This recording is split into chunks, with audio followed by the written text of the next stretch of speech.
is up in the sky. You get iframes, you get automatic reloads on activation of your right click, in which case you get 2 of them.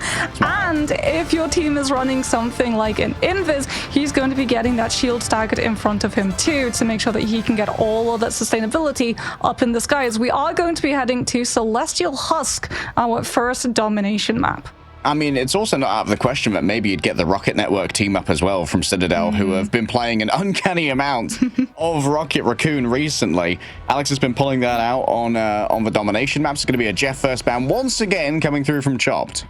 Do Citadel try and go for the one-sided Mantis, or do they prioritize saving something else? Jeff has really been a problem for a lot of these teams, having to deal with the speed that he can set up those dives and also just taking out that Venom. And indeed, Citadel are going to be able to secure Melio, this Ultron, which now puts a lot more pressure onto Chopped in terms of what they want to try and ban on out. Yes, if you went for the Mantis, you would be able to damage boost things like your Feast of the Abysses or something like a Namor in the neutral, but Citadel Gaming haven't really run the Namor on Celestial House. They've much preferred to have it on Hall of Djalia. By going for the Ultron, they're now allowing Tanuki to either be an absolute menace on something like that Star-Lord, the Torch, or the Phoenix. There's so many options, and Chopped can't waste a ban on a duelist.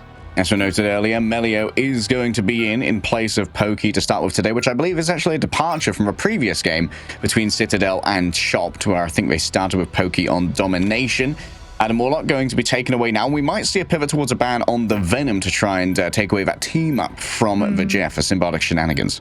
Yeah, there indeed goes the Jeff. Chopped now going to be removing that Mantis, considering Citadel Gaming didn't go for the save onto it. Star-Lord still has not been targeted just yet, which does make me a little bit antsy at the end of my suit, because Tanuki has been an absolute menace when it comes to that one. Chopped are going to be saving their own Star-Lord though, so I do like this. If we do see a fight go up into the sky, it's not going to be the Human Torch, who is so vulnerable against the Star-Lord, specifically Galactic Legend, because if you're running something like a Cloak and Dagger, or even if they have the Jeff with that healing pool coming on through, Torch actually physically dive into it to be able to receive the healing. He can't float on top of it. And now Citadel Gaming, they see the Star-Lord and they decide that it's not going to be an even fight. They're going to remove the Ultron, which means that Citadel are always going to have better survivability when it comes to the dogfight up in the air.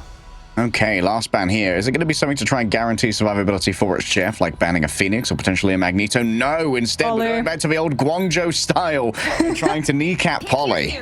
See, you know what's amazing too for Citadel Gaming? It used to be if you banned out something like a Venom, then you didn't have to worry about a Captain America, or if you banned out a Captain America, you didn't have to worry about a Venom. Now you actually have to burn a Vanguard ban on one of those, because Polly can flex. And we've also seen some of these teams really start turning into a full dive comp playstyle, where it's not Venom plus Emma or Venom plus Mag, it's literally Venom and Cap just running at your backline, even in a 2-2-2 format, so they can just wipe everybody down from these assassination style hits, and the fight doesn't go long enough for you to punch the lack of sustainability. All right, Celestial Husk is where we are going to kick off our first group grand finals. Group A gets decided here. The seeding gets decided here.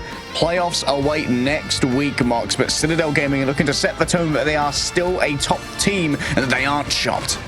Yeah, I was gonna say, it's seeding, but it's also vendettas. Citadel like to talk the talk whenever we talk to them in the interviews. Now we're gonna have to see if, well, not exactly they can walk the walk, they can fly the fly, because I can already see a Star-Lord and a Phoenix going to be coming on through for the side of Citadel. So Chopped are going to have their hands full having to deal with all of the angles, as they're just gonna portal themselves directly onto either the high ground or the point itself and try and fortify themselves up in a boxed up position. You can see Mash already had that pull prepared, but Vertigo just dove out of a portal right into the waiting arms of Melio, who gladly receives the visitor. That's not some great work there from the Lunar Snow. It's a hurried disengagement from Chopped. It's like, okay, this engagement might not have gone our way. We're just going to scurry away with our tail between our legs and surrender first cap. Yeah, Citadel are on the full dive comp. Again, no Luna, no Invis, no Cloak and Dagger. It's Rocket and it's Ultron. If someone in the dive falls a little bit prematurely because they get grabbed back by something like that Invis Women's Force Physics, the BOB is going to bring them right back, and Citadel Gaming don't have to fully restabilize themselves and go back in again when Chopped have a little bit more control of the space and to be able to scout them out. And look at the amount of space that Citadel Gaming have as a result. playing the Hulk about the team up. A little bit of a rarity here, but I love to see it. Hulk definitely doing a lot to try and gather a lot of attention. Vertigo's already gone down. There's not really much healing for Chopped that's going to be available, especially with Crazy Kitty gone as well. Tuesday's going to call that one, and Citadel Gaming looking like such a different beast. I mean, the Hulk is here for the bubbles. Is the thing. High mobility, being able to go back and forth between the front line and the back line in case Chop look for something like the Captain America to threaten a backup and force Citadel Gaming's attention away from holding onto these chokes and looking for the hits as the rest of Chop's players try and come on through. But it also means that when you're diving and you have all of your players maneuvered, everyone's going to be able to get that bubble. Rage of Ultron comes on through from Alex as Melly is actually playing the Phoenix currently, and Chop just are not able to bypass anything right now. Oh, they have grabbed Enzo. Oh, no, but losing out on Beetle means they're now equal on Vanguard. So they're still going to have to deal with Polly in the back. A quick feast of the Abyss and attempt to chop on through everybody. But Tuesday takes to the sky. Has already found Alex, who couldn't fly away in time. The Phoenix unable to scurry into the under caverns and dodge the incoming element guns. And now the remainder is going to be easily hunted down by Tuesday, receiving the metallic bulwark. Quick return from Enzo, who's already rolled back on the Doctor Strange. A pentagram of Ferrala opens up a pathway to contestation here for Citadel, as they have to bring up their own defensive ultimate to try and survive through this one. But DRP was too far away, wasn't inside the loving embrace of the Invisible Woman, and now that it's gone away, Tanuki sees the opportunity to counter-strike a left-right hook and a punch to the head. Chopped don't even have a chance to pop the fate of both worlds. Yeah, Enzo with that portal just allows Citadel Gaming to keep on stalling. Invis boundary comes on through from Chop, trying to find the flip and clear Citadel Gaming off of that point, but that just sets up a green flag for Tanuki to wait out the 8 seconds, come in with Galactic Legend afterwards, and yes, at the beginning, the triple strategist line is enough to keep everyone from Chopped up and alive, and then Citadel Gaming start actually using the other players to dive, and that just breaks through all of the healing that Chopped had up and running, as DRP was not there with the Meteor M in time. Look at the damage taken here by Enzo and Polly. They're soft diving so effectively and getting under there before we can really sustain too much damage from the arrayed weaponry of Chopped.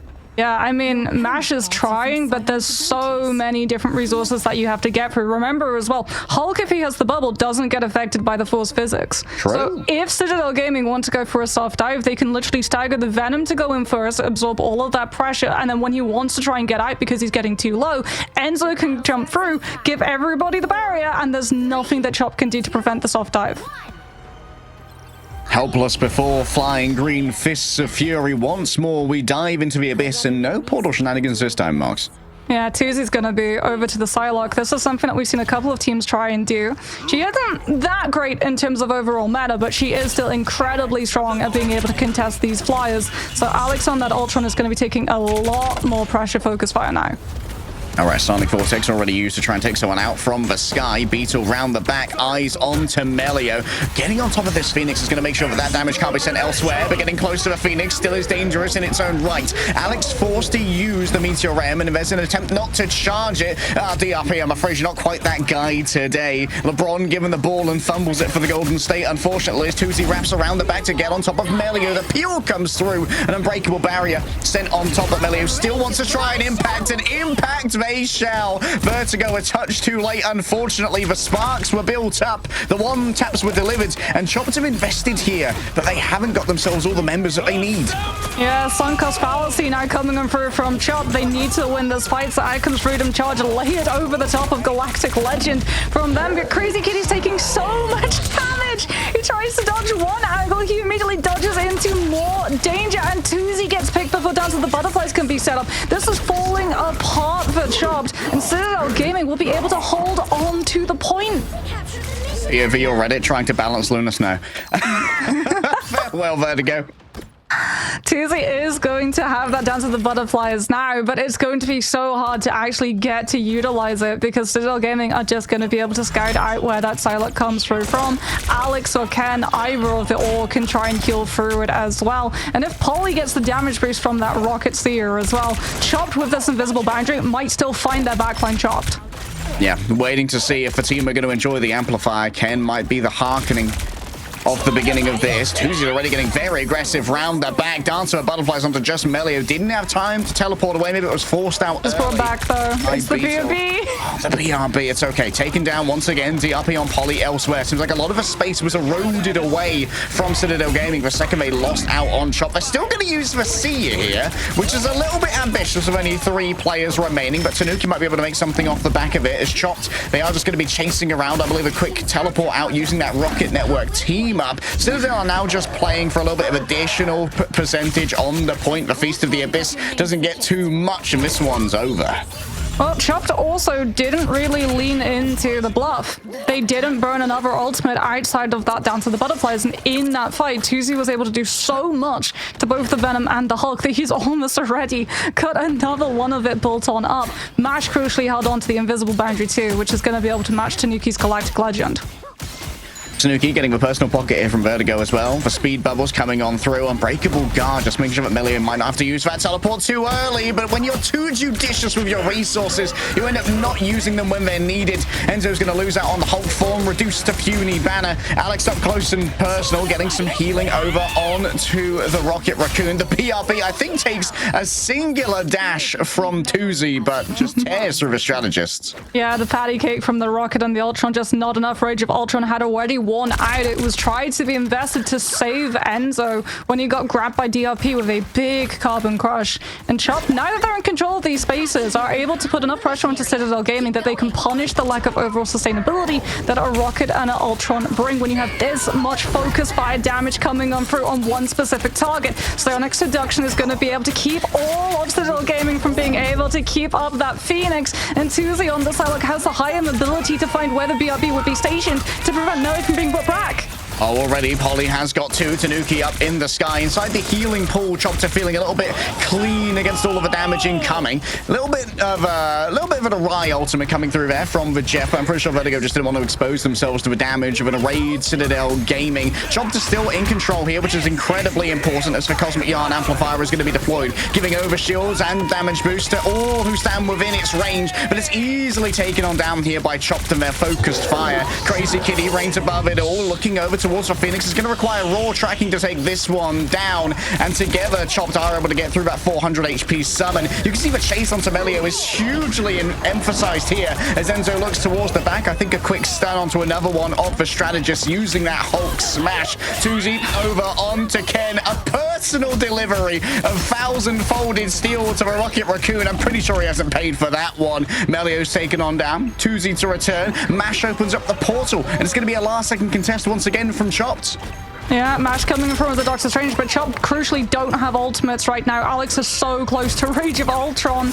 Can he manage to find the placement off of it to allow Citadel Gaming to start to come back into this fight? Tuzi's been able to find the Hulk. There goes the Rage of Ultron, and Chopped have absolutely nothing to deal with it other than Mash on the Doctor Strange looking to shield it off.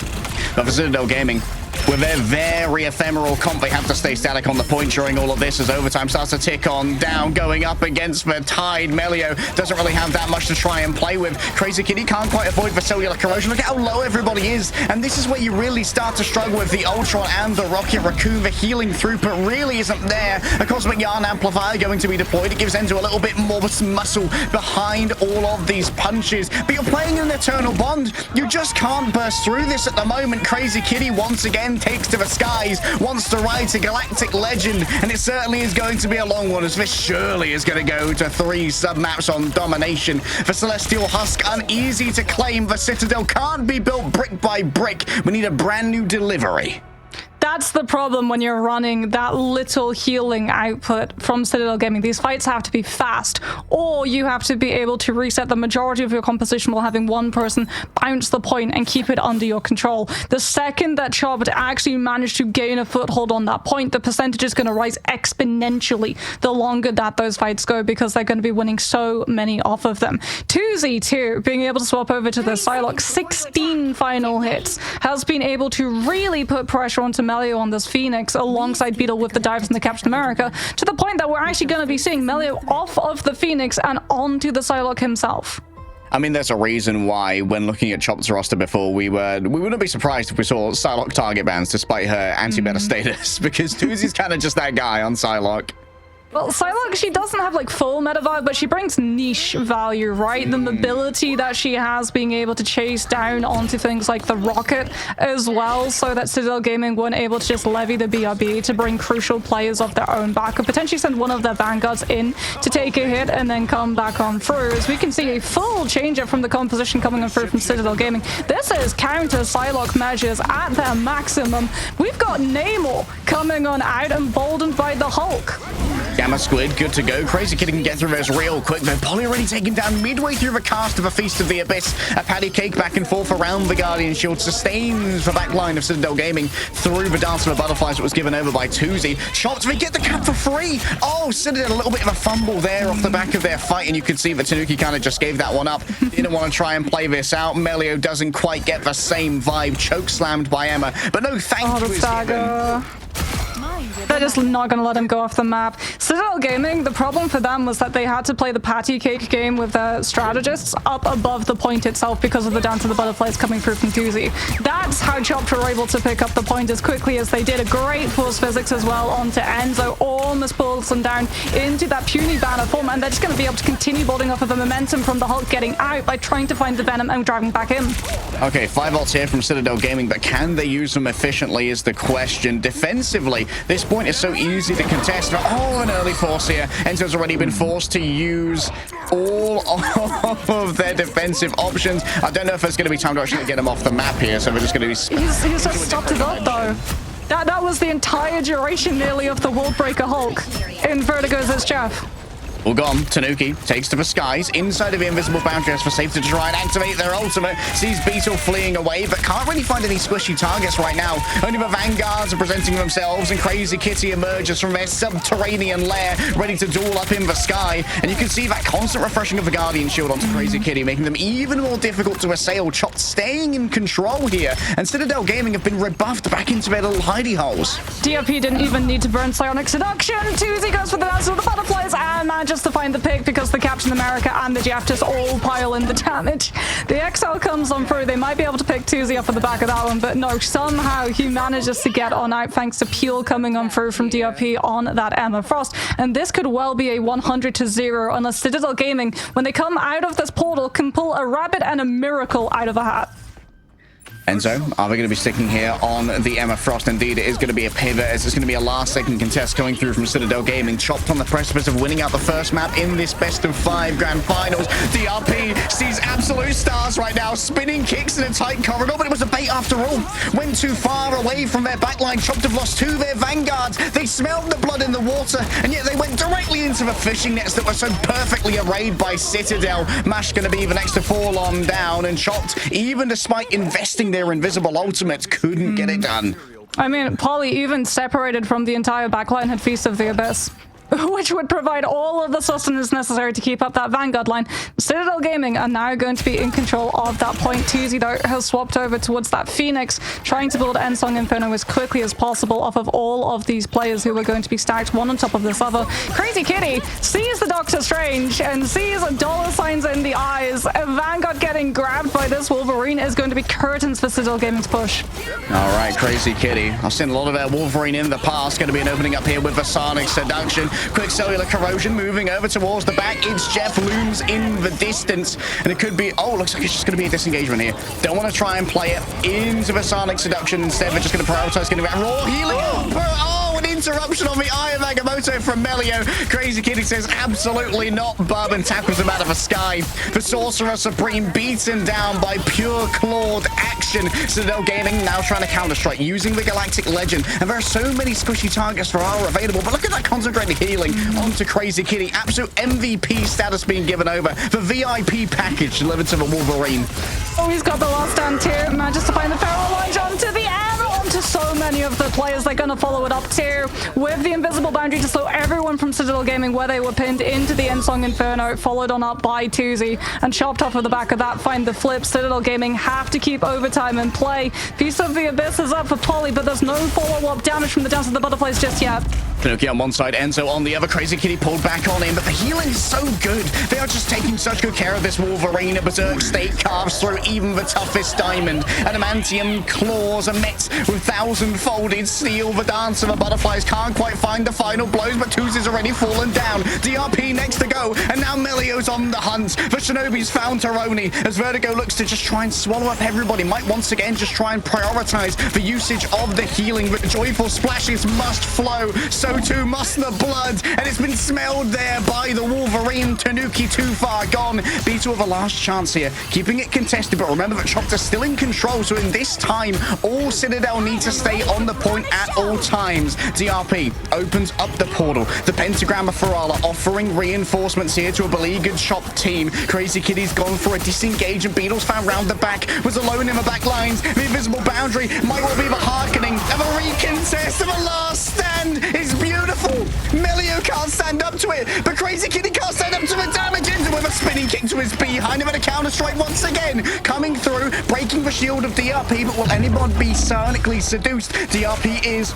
There's not going to be enough burst, though, making sure the Sorcerer Supreme survives once more. Chopped's backline are so on it when it comes to making sure their Vanguards can survive all of this. Yet another recontest coming through from the portal. Tanuki looking for the victims. Mash has got to be the first one, but inside of the healing pool that Jeff provides, you can survive anything. Melio's down. 2 strategists inside the mouth of Jeff. There's no recompense for this one. Chopped have done it. What a back and forth between those two player teams. Oh my goodness. We're in for a 5-mapper, Harry. We certainly are. We are in for a 5-mapper. We saw 2 Jeff's Bolt in 1 ultimate, and I mean, Vertigo being able to grab both of the supports coming on for the 2 strategists, the Invis and the Luna.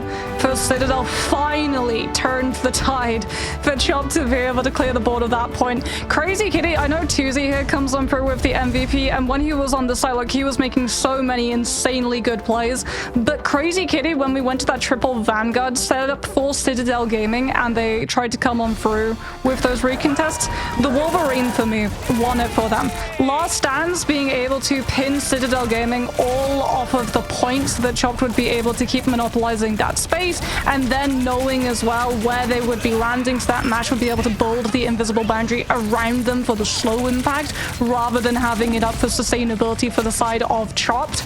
They really committed hard to try and find those picks, but it won them the fight because they kept being able to find those stagger installs. Citadel never got a full regroup recontest.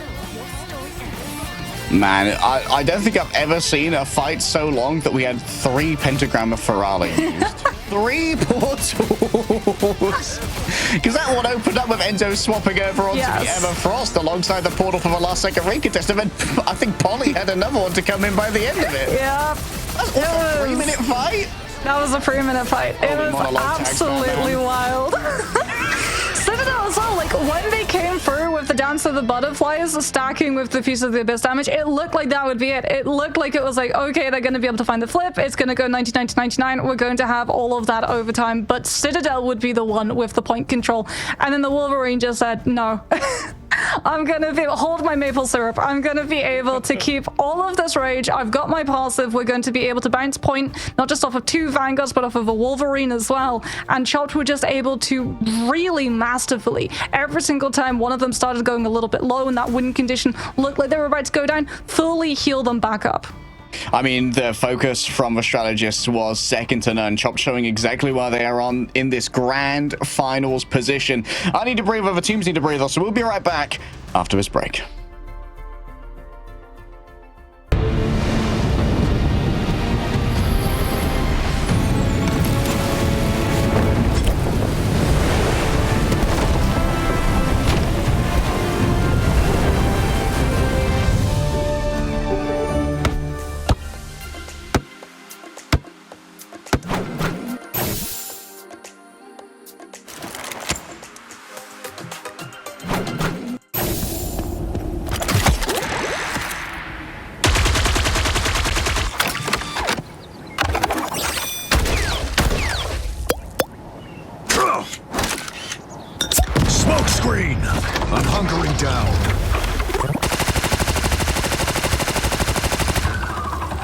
Judge, jury, executioner!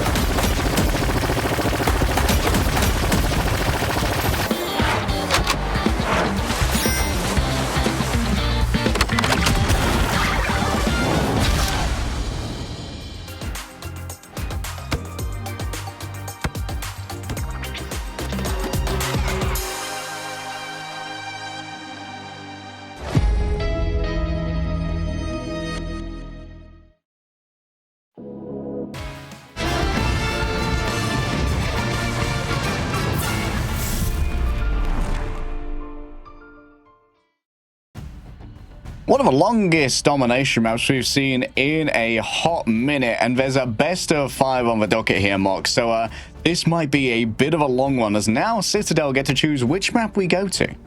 I wonder if we're going to be seeing a different ban strategy come through from Citadel, because in moments like those, when it is just like overtime and it's been going so long, losing both of your strategists to an It's Jeff in one go is a big old rough one. You're not going to be trying to burn a ban on something like a Wolverine. That was much more of a niche strategy to be able to take things and target like the Doctor Strange. And I mean, what a huge interrupt as well coming through from Crazy Kitty. Getting the lunge with the Feral Leap onto Eye of Agamotto was absolutely massive. Cancelling a Doctor Strange ultimate, we see that pretty much every single day with EMEA and Carbon Crush. You get Diamond Form off the back of that. To get the Wolverine to be able to, though, manage to get the CC onto the Strange before it hits him first, that's actually perfectly frame timing it, because you don't get CC immunity when you wolf jump. Yeah, and like that would have been ruinous for the backline. Like the consistent shielding that a Captain America can provide is basically just for his own personage, and I think the EMEA was elsewhere, so the Aegis shield was not going to be coming on up. Let's get into map number 2. Idrisil Path Mox is on the docket. Here comes the spawn hold strats. Chopped, though, are going to be taking the defense. Citadel Gaming actually decided to take the attack first and foremost, as we're actually going to be seeing an instant save onto the EMEA. So they'll be able to prevent Chop's Vanguards from being able to trade their positions on the objective and eternally stall. Plus, if something like that Wolverine does come on through, you can avoid all of the consequences of those grabs and grab him yourself, as Chopped are going to be removing the Invis Woman. So weakening flyers, weakening something like a Phoenix as well if you try and take an off-angle lane fight, but also weakening a 2-2-2 composition, because the normal 2-2-2 traditional format now in stage 2 is Invis and Luna, so that really does limit Citadel Gaming's options. Yeah, I mean, also call it Vanguard coat, but Invis Woman is probably also one of the best counters to Angela. So if you're trying to do like a 3 Vanguard rotation to touch that cut on a defensive hold, maybe that removes one major option to try and shut it down.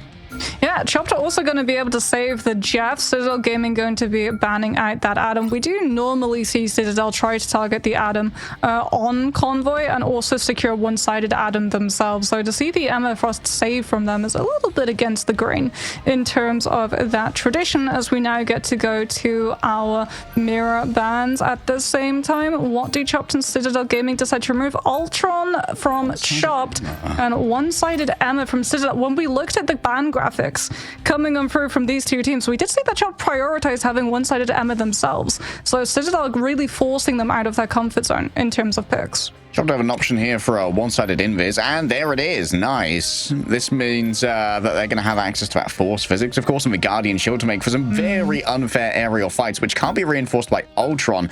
It's going to make it quite difficult. Yeah, that means that in the arms race between your duelists, you have to get rid of the Ultron to make sure that things are even remotely fair.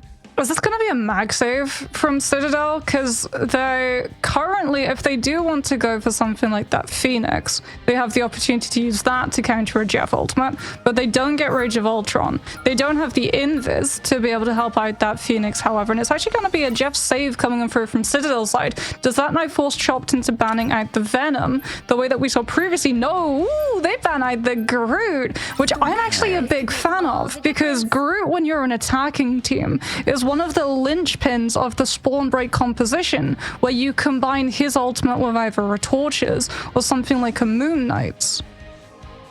Yeah, that Strangling Prison really can be useful, especially when you're looking at potentially strategists who have trouble breaking the group walls as well. If it's the 3-3, they don't have the duelist, they don't have the raw output to really break the group walls. Can be great for isolating a Vanguard away from the heals that would be forthcoming, and maybe being able to start cracking that composition off the back of an isolation. Strange didn't get banned from either team either, so we're still going to be seeing the portal of Ferala come through into those second fight recontests for the defensive side, likely going to be on that high ground. However, Citadel getting the one-sided Adam could be a huge boon to defensive stall when it is their turn. We'll have to wait and see, though, whether it needs to be a full hold or a fuller hold for them to be able to get Yggdrasil path under their belt. This was, remember, the last time these two teams matched up, the place that Citadel Gaming were able to find their first map win of the series too. We'll have to wait and see whether or not they'll be able to do the same, as it looks like they're going to be rolling on out with that Punisher, likely damage boosted by that storm, so they can try and melt through this defensive hold as long as they possibly can.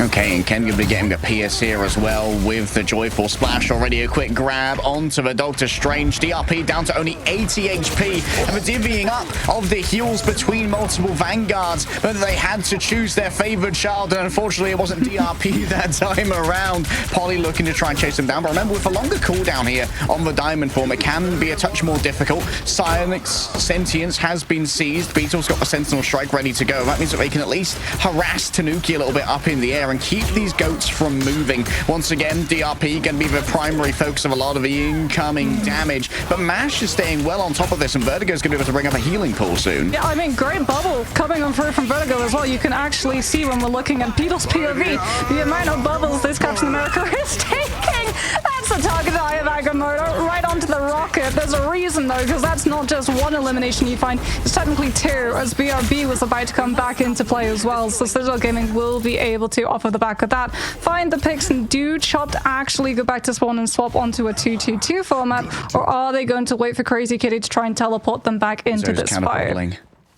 Yeah, I think Enzo would likely counter portal, but if you're Citadel Gaming, you're coming in with this fight with so many ultimates, it's a matter of not burning all of them. All right, counter portal used here by Enzo. Chop's not going to be investing their own, which means they might be able to come back with it later on in the fight. Beetle already taking a bunch of damage, and the Omega Hurricane is going to be the opener to start this one out. Already, the Jeff Nado dragging in the Vanguards. The invisible boundary, they just pilot them outside of it, so they're not within the warm confines of what Sue was bringing to the table. MASH, all they can do is watch the weather front move on, and Citadel Gaming should be able to cleanly claim first. That's big for Citadel too, because it means that they're going to be able to pocket their Punisher with both the Strange and the Armor shields if DRP tries to find the Meteor Arm to counterplay the Final Judgment, which is going to be most likely the opener coming on through from Citadel Gaming side, as it's going to absolutely melt down the Freedom Charge HP that Beetle affords his team.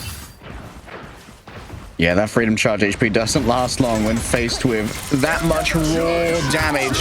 Okay, as you said, straight away going to be trying to get through this one with the raw damage provided. Oh, the Meteor M, is the protection going to be there? I think it was burst almost instantly. The damage boost from Aluna, 40% more damage from a Final Judgment. I don't even know numbers that big, Mox, and I've got a degree. Tanuki looking to escape from the incoming. It's Jeff, both for Punisher and the Luna grabbed, but it's too risky a path to go towards the outside, so Crazy Kid is just going to put them in the corner here and attempt to mug them in the streets. And the streets know some hands right now. Melio and Alex were unprepared for their walk on the wild side.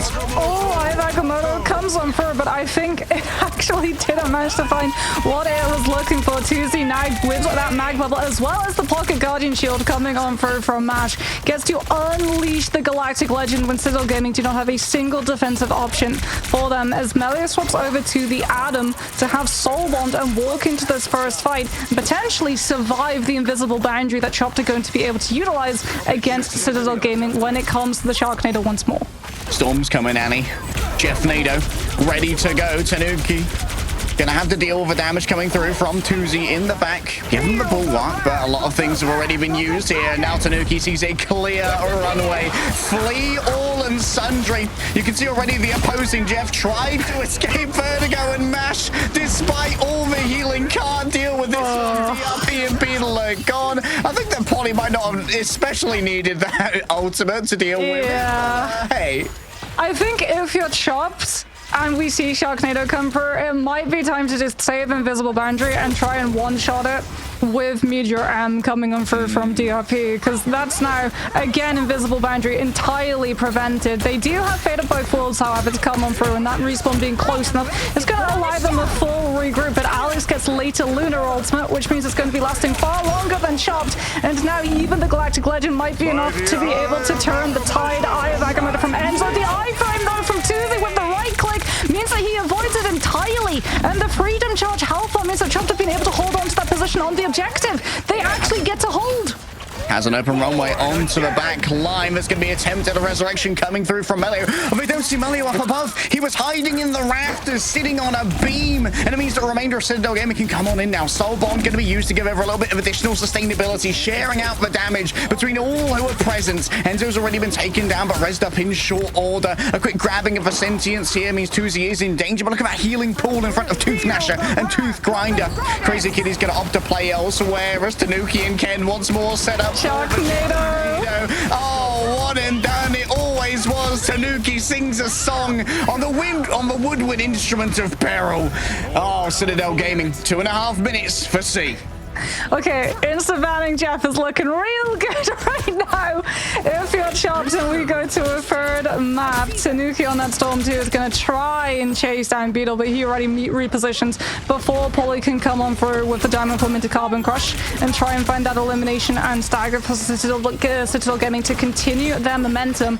Mash has the Invisible Boundary though. Citadel Gaming had to burn the combination last time, so it will be able to find value as Tuzi gets full bubble so he doesn't get hit by that Emerald Ultimate and can continue holding this off angle and building up Galactic Legend.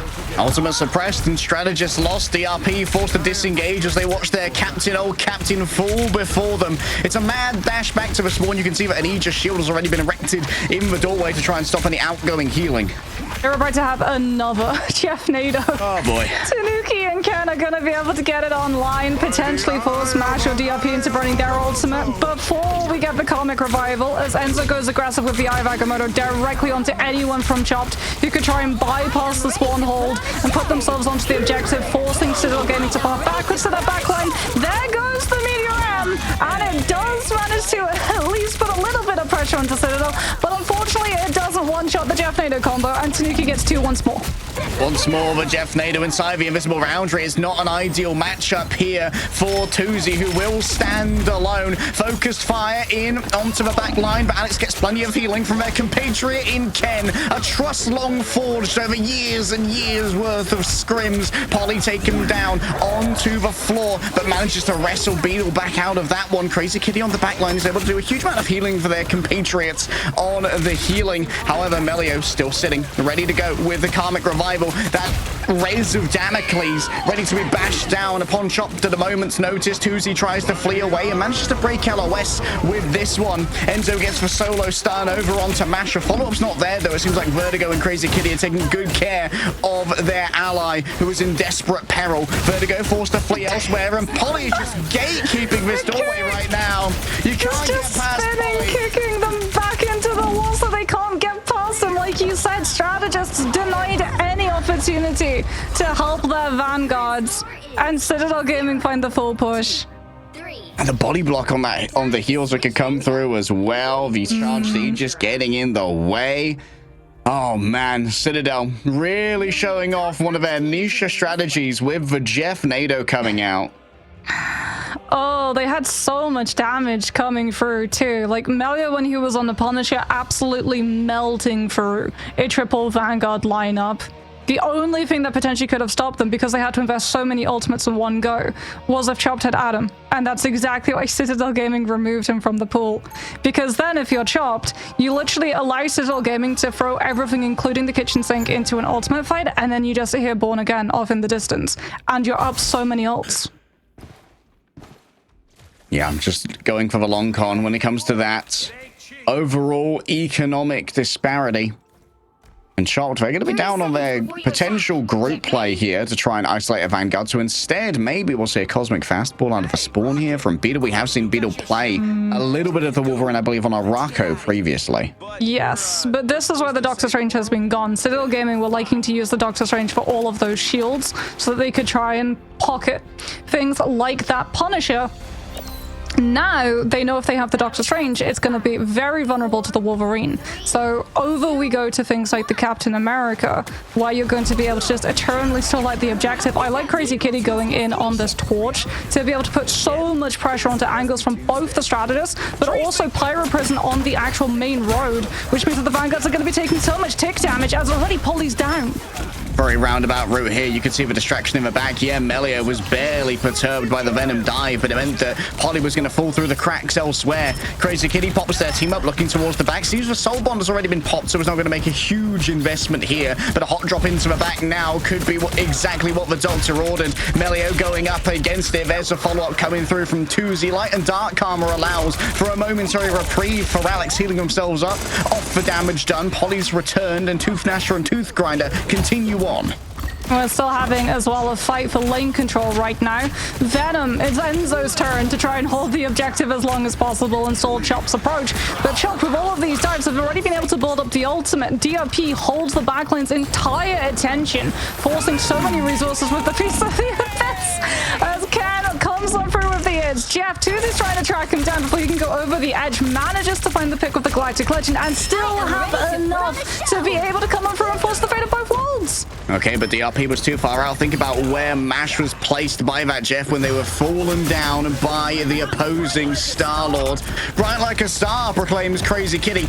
But is the power cosmic going to be enough to break through the walls of this Citadel? The protean power of 1,000 forged atoms is laid down at Emma Frost's doorstep, but it's not enough to try and take them down. Instead, it's just going to be a quick flight away by Polly. Tanuki has no such options of disengagement without the movement technologies available. But instead, it's just going to come back the long way instead. A quick resurrection given over by Melio. Oh, what an eat coming through from the Jeff. Vertigo doesn't quite have time to get to the edge here, so it's going to be a little bit of a attempted tech off for flight. Did you see that secondary push come through from MASH? That was a crazy attempt at a combo.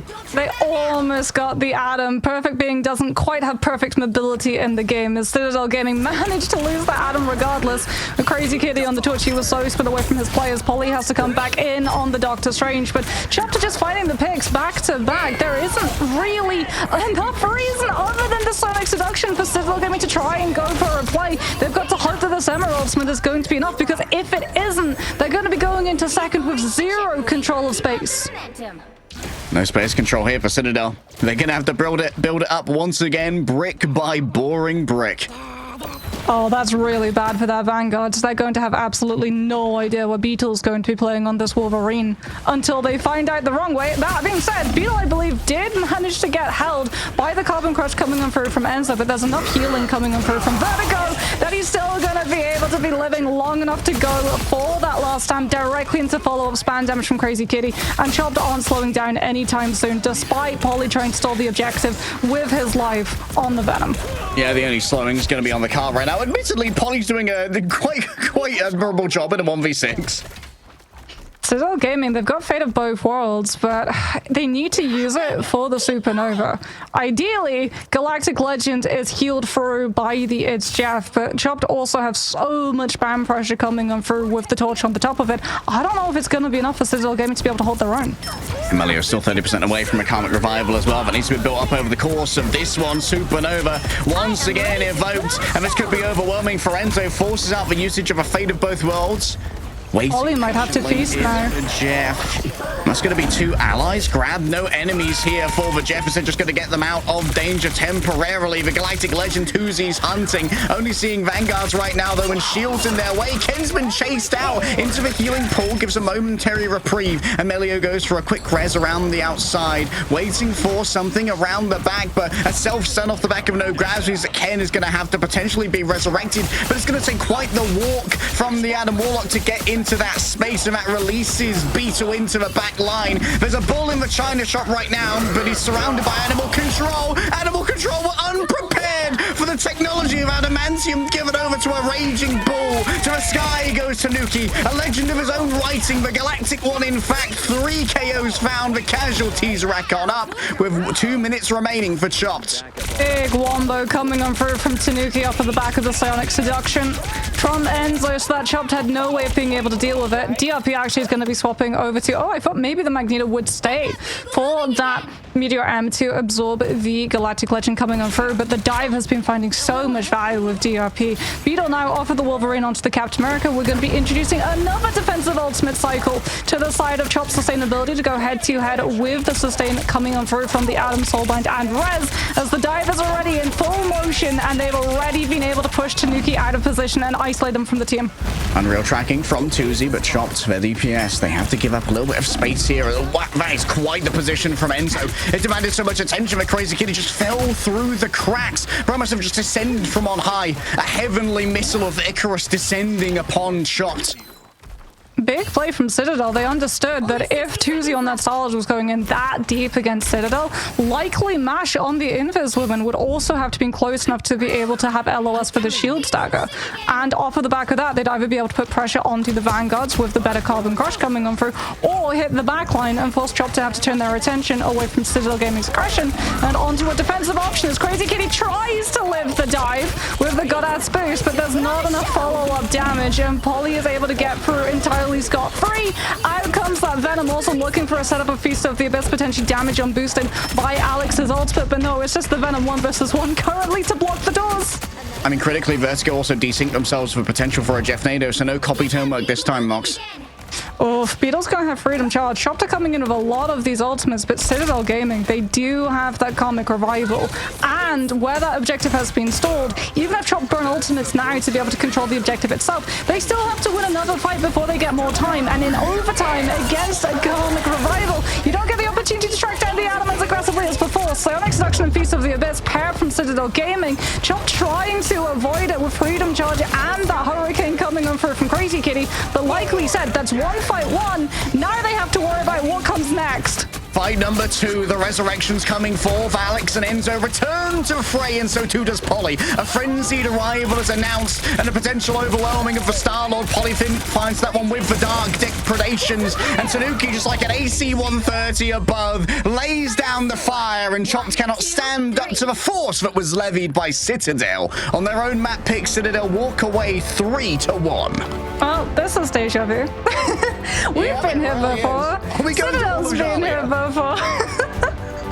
That was some amazing plays coming on through, and I mean, you could see as well the strength of being able to save that Adam and have one-sided Adam, because they had Soulbind, which meant that they always had a longer defensive rotation, and they also had the Karmic Revival. So Chopped, because they had to burn so much in trying to survive through the choke against a Psionic Seduction and a Feast of the Abyss at the same time, just to get past the Vanguards and onto the objective. We saw Crazy Kitty having to invest the Hurricane so that he didn't get mind controlled and thus taken down by everyone else from Citadel Gaming's side. And from there, Citadel know Chopped might be finding the picks just then, but they're all going to be brought back in a matter of moments. As we can have a look and see so many of these highlights going to be that Sharknado, Jeff-Nado combo coming on through from Ken and Tanuki, which just made absolute magic happen. Like you said, perfectly counterplaying the invisible boundary and just grabbing everybody out of it. And you're not even impacted by the slow either, because in the Hurricane form, you're CC immune. No CC. You have to get it burned down by raw damage, and honestly, Chop just didn't manage to leverage the options that would do that. Something like an Iron Man ultimate, potentially. We saw before during a pseudo Jeff Nado meta introduced by Envy, a lot of teams pivoted over to using Invisible Boundary alongside a Punisher ultimate to try and burst through, because he becomes CC immune during that. But it would have just messed with Chop's composition too much to try and make that maneuver. Tanuki here as well, absolute hero of the moment, alongside Enzo, being able to stall out the momentum coming on through from Chopped with a gorgeous Psionic Seduction to be able to set up for that Galactic Legend, taking full advantage of, well, as that was the moment actually that their entire backline was being hit and accosted by a last stand coming on through from Crazy Kitty on that Wolverine, who'd been able to separate the backline, put enough pressure onto them to have to hold inside that small room, and already forcing out the symbiotic shenanigans and Soulbond from the Adam, knew that he would, with the last stand, have enough damage to find those picks. Yeah, those double links for both the Soulbond and the Symbiotic Shenanigans, they confer so much survivability. But if you can isolate those drones just in a different location where you just don't have the range to get those links on your Vanguard to need a lot more of that raw healing throughput, it can nerf it somewhat. This is shaping up to be an absolute banger. I might get a sense of deja vu if we get to Hall of Jalia next. It's going to be Chopped's choice, Moxie. We'll find out where we're going after this break.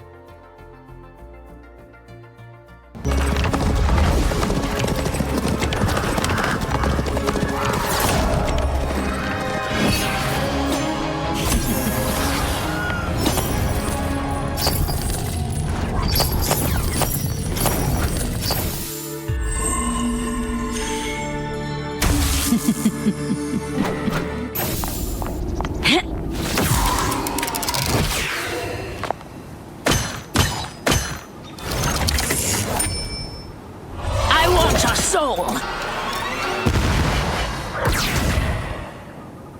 Hell unleashed!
Check your weather app of choice because it's stormy with a chance of sharks, with Jeff Nader reigns supreme for Citadel over on Idrisil Path, but now there's room for adaptation from Chopped in our best of 5 series, Marks. Yeah, I strongly expect to see an instant ban on Jeff coming on through before Citadel get an opportunity to be able to save him, especially if we see that Chopped continue trying to lean into these 2-2-2 compositions, because as we said, the traditional line for a 2-2-2 format in Stage 2 of meta is Luna and Invis, and Jeff Nader unfortunately directly prevents Invisible Boundary from being able to find absolutely anything that it's looking for. Plus, it really does stop a lot of the traditional storm counters from coming on through, as it is going to be Convergence that we head to, but it's not going to be Hall of Jalia. And there indeed is the instant ban of the Jeff that we expected. Chop say enough, get this out of here. We don't care if Jeff doesn't have environmental points on Symbiotic Surface. We just want him gone. This does offer up the potential for a one-sided Mantis here. That's what you give away when you ban the Jeff first. Going to be the first Protect coming through from Chopped. Oh. Okay. Well, the first missing a Protect is not the worst thing. I was going to say, if they'd missed the Jeff ban, that would have been worse. Yes. 100% that would have been worse, because Citadel would have been laughing as they picked Jeff into the save. Citadel now going to be banning out that Ultron, so if Chopped want to go for something like a torch play and just play the ring around the roses of the natural cover to be able to, on the defensive right, prevent the attackers from taking that high ground, that torch is going to be significantly weaker. Also puts a lot more pressure onto Match if he does go for something like the Invisible Woman to have to play within LOS of his duelists, as Citadel are indeed going to punish and go for that save onto the Mantis, because Chopped went for the ban onto the Jeff instead. And now without our first Protect here, there's a good chance that we could even see a Jeff ban as well come through from the side of Citadel. Like, missing the Protect isn't the worst thing in the world, just because it doesn't inherently allow more bans from the other side. It just gives more options for what those bans could be. Speaking of which, Adam taken away, and now we have simultaneous bans. Yeah, Chopped very much remembering the convergent strategy that Citadel Gaming had before, where they utilized that Adam and the Jeff and the two links to fully walk aggressively onto Chopped within the first fight, and guarantee that they picked up 2 ticks incredibly quickly, as indeed there goes the ban onto the Jeff, but Chopped are going to be able to mirror the Ultron ban. The Citadel Gaming did not save it, instead going for the Mantis, which is going to have a lot of all-round damage boost. I wonder, does this mean that we see a Star-Lord ban potentially come on through from the side of Chopped, because Galactic Legend would be built up incredibly quickly if so. It also puts a lot more pressure onto them for having something like the Invisible Woman, because even though Invisible Boundary gets stopped by the Jeff NATO, it stops Galactic Legend incredibly well. All right, there goes the Hulk, taking that away from Enzo's pool, not wanting to deal with the Gamma and Namor potentially, and the Protect on the Adam here for Chopped. So we are going to have the Karmic Revival in the back pocket if necessary. And now Citadel, without the option to ban the Adam, they go instead for the Phoenix, getting rid of that major source of damage. Yeah, not just that, Mag had also been able to make it through despite not being picked or banned.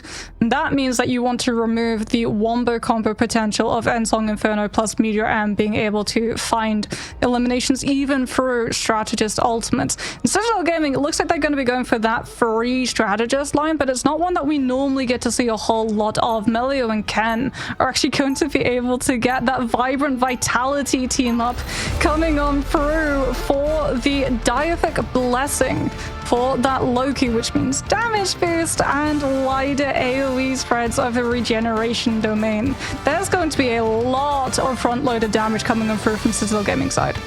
Yeah, we had a quick talk to Level 1 Crook after their match against, I believe, VP about how he felt about the Vibrant Vitality team up for the Loki. General consensus seems to be, at least for Na'Vi, that it is an excellent way to try and make your dives not only a little bit more sustainable, utilizing the healing and essential immortality that those greens provide, but also the surprising burst and the wider AoE means that they can roam around a little bit more and get a bit more chase. They also let Chop take the Adam Warlock, so potentially can also manages to find a copy onto the Adam, so you can still get a revive. Though Alex being on the Luna also makes for a great copy target, as we can see Tanuki currently getting absolutely damage boosted to Symbiotic Surface and back on that Phoenix, already 15% off of just a stray couple of shots hit on Chop stack. Oh, the ping was given over. I think the information was gathered by Polly. Gets pulled in after using the Symbiotic Resilience. You can see that Ken pre-positioned a clone there in case they didn't use the emergency greens, but that's not going to be necessary this time around. True, but Citadel Gaming have already been able to counter-rotate into Chopped, who are going to be trying to levy the high ground advantage, developing the angle for their Namor, but Tuzi's coming under so much pressure. The damage boost onto the Venom. The Mag is going to be stacked with the backline and will be able to peel it, but Enzo now moves into position and tries to punish the lack of Metallic Curtain. And the damage boost on the Venom also changes the calculus with how you try and deal with something. Oh, look at that green right there. Just no need to even pop the Symbiotic Resilience. Dealing with Venom's ultimate is going to get a little bit more weird here. Guardian Shield given over. A 2-player flank coming through from the side of Chopped. Tanuki does have all of the damage boost though to try and roll this one down. And Melio getting aggressive in their own right. The Mantis. It's natural anger and it's healthy. Not just that, but Melio is going to be able to essentially just stack damage boosts and only damage boosts. Oh, the stall. Oh, the diamond kick as well coming on for back-to-back as well on the puny banner. So that Chopped all the more have to wait for their Vanguard to come back through, because here's the thing that they need to try and make a play for these high ground angles and develop that space for TooZy to take control. Without the Hulk, they're forced into just waiting for him, something that Tanuki knows and is going to just be able to dash on up and get a couple of stray shots coming on through to quicker build up the ultimate. A damage boosted Feast of the Abyss could be on the cards. Forcing out the Blessing of the Deep early here could be critical for the side of Citadel as well, knowing that Namor is vulnerable for the next 15 seconds or so. Chopped are going to try and split angle this at the moment, but Citadel Gaming see the absence of the Hulk, know that the bubbles aren't going to be there, and off angle themselves. Tanuki's been able to find a very lethal in onto Match to the point that they're forced into using the Luna ultimate to try and live. Out comes the End Song Inferno. Is it going to be able to find its target? Will be able to connect with the ground, but there wasn't follow-up damage in the form of the Feast of the Abyss. Citadel Gaming, though, going to try and live. Big exile onto Melior. Beetle breaking it at the exact moment for TooZy's inner circle of the Horn of Proteus to directly connect onto the Mantis and take them down in one go.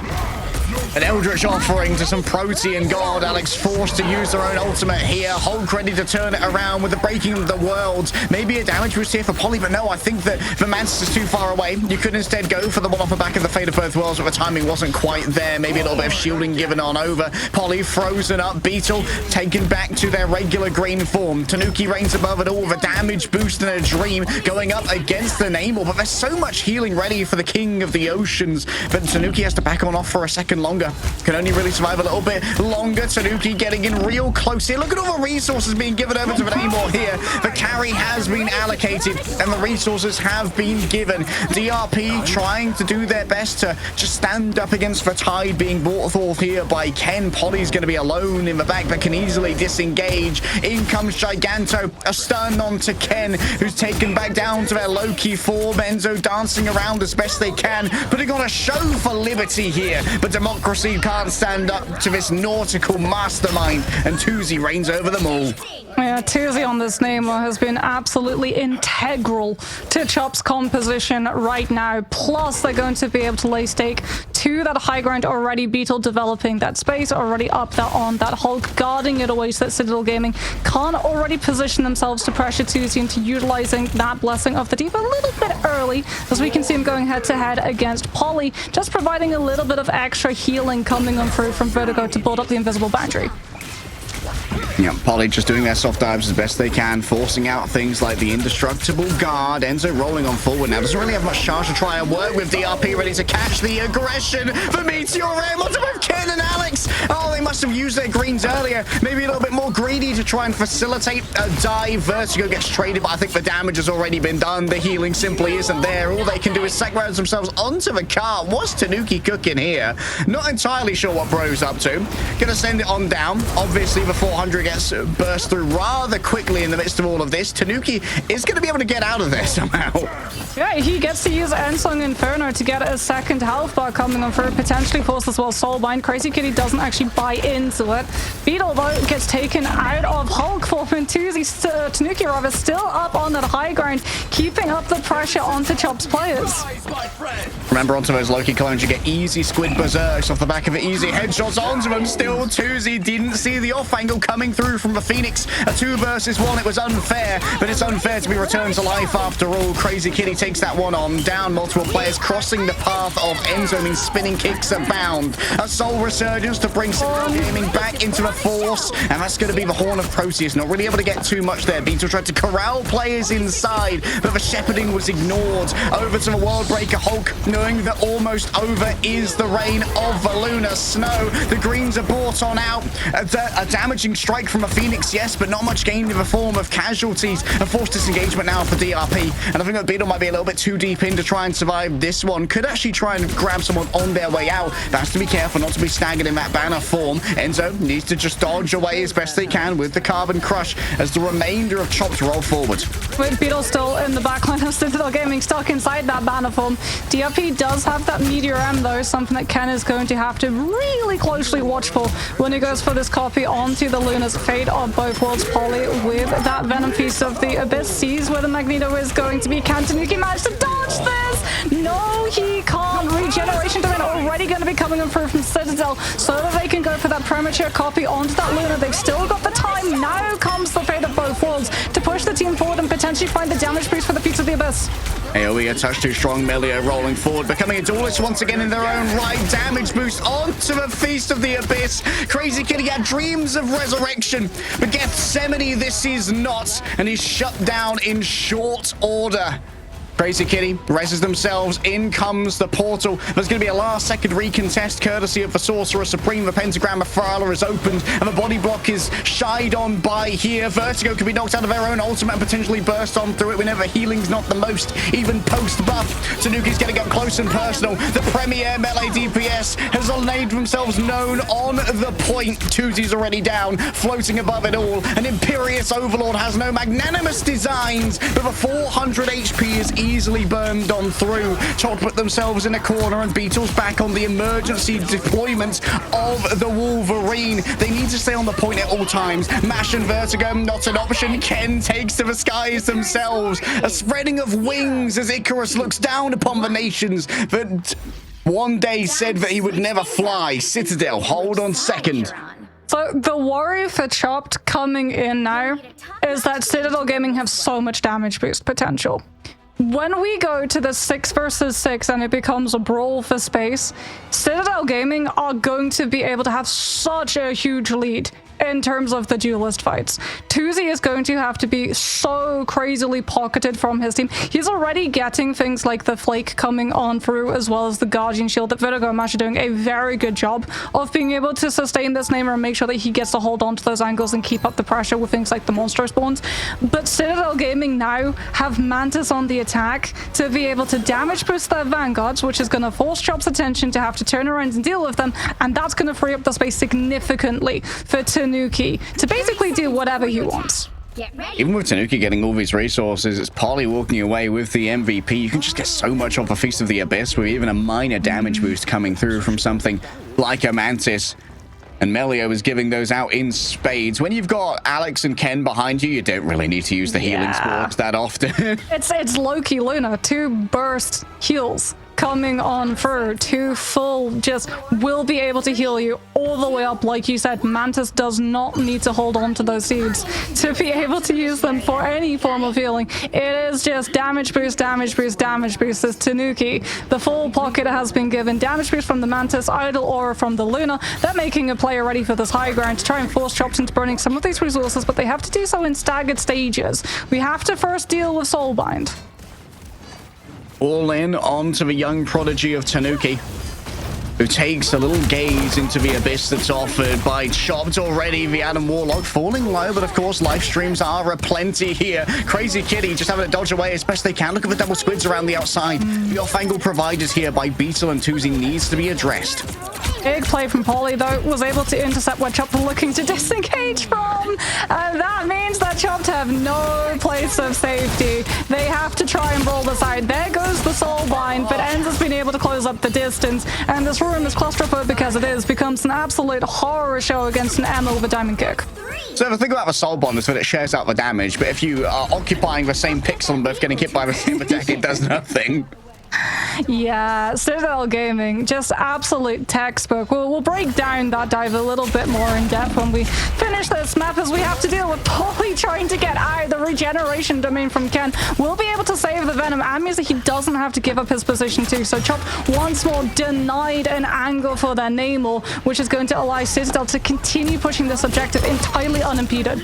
Oh, one of the primary concerns was keeping that Namor up, and well, Tanuki doesn't want to allow that to happen. A huge overlaying of utility, both for Soulbond and the invisible boundary, and yet it's still unsurvivable against Fatide. Citadel Gaming are ringing up upon Chopped, and already there's movement on the cart. Polly's actually having trouble getting out of here. Might be able to make a mad dash. Citadel Gaming, do you know that Crazy Kitty is going to have Karmic Revival in this fight? The problem for them is that Crazy Kitty used the self-revive in the fight before, and they're going to be able to play aggressively forward with the Sonic Seduction. Chopped have to burn Des first to pull out of the high ground, and just gets kicked back into oblivion before he can fall from the high ground onto the objective, and that's Symbiotic Surface. I mean, the EMEA was just disintegrated, reduced to atoms, up against both Enzo, who became CC immune using the diamond form, and a damage boosted Tanuki doing the melee cancels. Even the strongest of diamonds feel even more pressure. Citadel going 2-1. And well, this was chopped map choice. Once again, Citadel stole it away. 29 assists from Melio on the Mantis. Yep. Checks out. Like, yeah, he only did 8,000 healing, but as we already covered, he's not going to be healing for the majority of time. He's just going to be damage boosting his players, and when he can literally just damage boost every single one of them almost on the team, not only are they going to be able to have significant lead in terms of ultimate economy, they're also going to be able to have significant lead in the neutral. That was what I was worried about. It wasn't so much about how good is the defense going to be, it's going to be about how uncontested is this attacking going to be, because Chopped, the second they lost momentum, there was no way other than just dumping all of their ultimates that they would be able to regain it. We saw that every single time Citadel saw that they had that high ground hold for Tanuki, they knew that they could take the fight against Tuzi and always come out on top. I think there's some of our official evidence for the potency of the Melio Mantis as well. Obviously, Mantis usually permabanned. Wasn't too sure who would be playing it on this roster, but Melio certainly seems to be getting a lot of value out of it. Of course, when you've got a Giga Aimer in the neutral with Mantis, she does a considerable amount of damage. Look at sharing up the damage from the Soul Bond means that they get hit even more because extra players take damage, and while you were trying to concentrate all your healing in on the Adam and the Invis, when extra players are taking damage from that end song, it means it can hit those breakpoints that usually you'd be able to survive. Yeah, something to note as well, it's really smart how they tried to go into the invisible boundary. They went for 2 ultimates that have 1 hit of damage. Feast of the Abyss, 1 hit, Endsong Inferno also going to be coming on through, trying to catch that 180 heals per second tick in between the seconds to make sure that they didn't have to stack more damage on top to be able to find those eliminations. Yeah, it was great planning there from Citadel, but Chopped are far from out of it yet. Domination is going to be available as our map pool is once again reset. Apart from the match we've played so far, we'll find out where Chopped want to take us after this break.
Is a map 5 on the horizon here between Chopped and Citadel, or is this going to be some good, honest, salt-of-the-earth, blue-collar 3-1 Marvel rivals? We'll find out as Chopped are going to take us to what could be their last map in the group stage.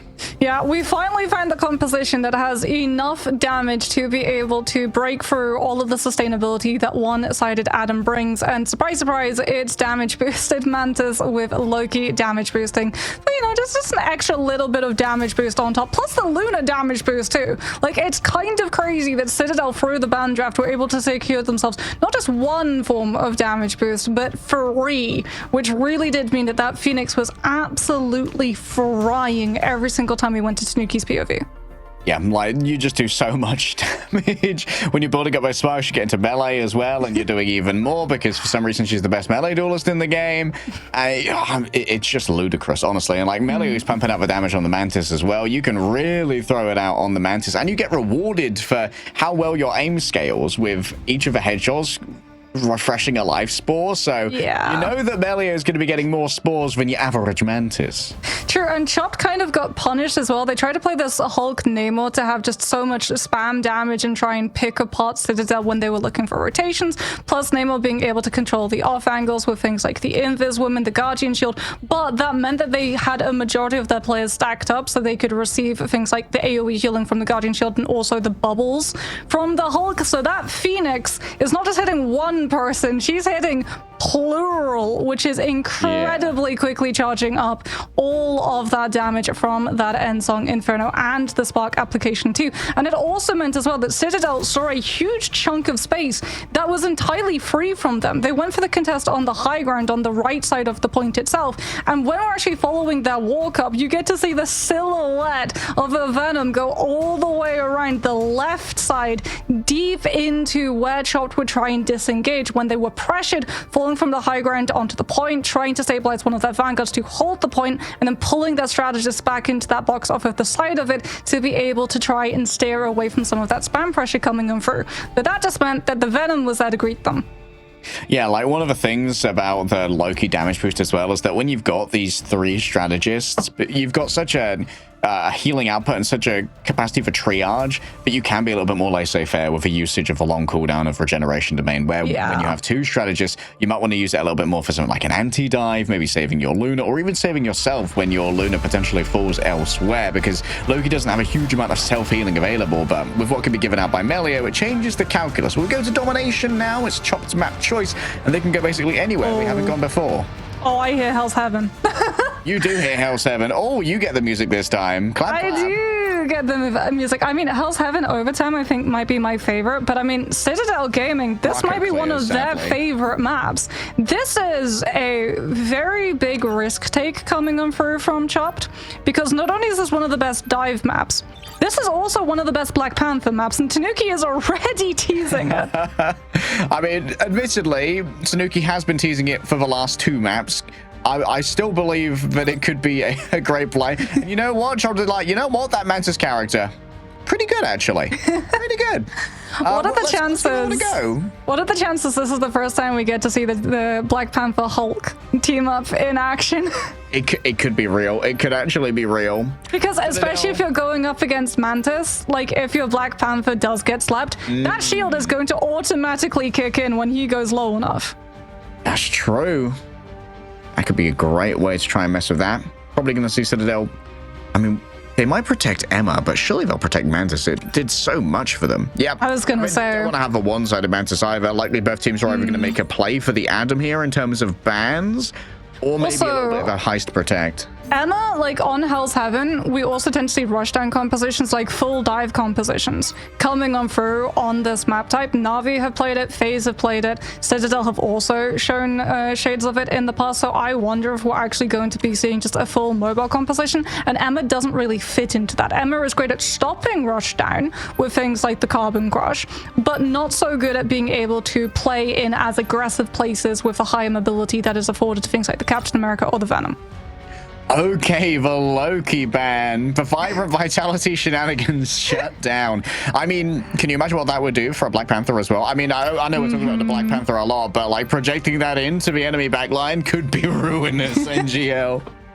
Citadel Gaming keeping their options open as well. Being able to save the Emma means that they can go for a number of compositions. As Chopped still haven't really targeted any form of dive either. The Adam going out from both of these teams means that we don't have to worry about one-sided soulbind for the first fight, nor Karmic Revival to be able to stall it until you're able to win it, as Ultron is going to be taken out of the side of Citadel Gaming a little bit later. As you can see, Chopped making sure that if it is going to be a dive component with Citadel Gaming, maybe spicing up the ban draft Chopped by trying to mind games Chopped with the EMEA save into thinking they're going for more of an anchor composition.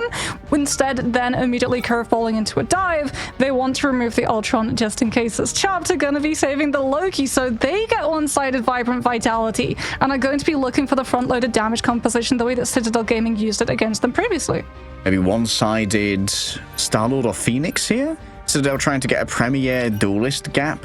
Okay, Psylocke. go on. That makes a lot of sense. Like we've said before that Tuzi does cop the target bans, but also Tuzi's Psylocke pivot is the main thing that turned around Celestial Husk. It's happening. Tanuki on the Black Panther.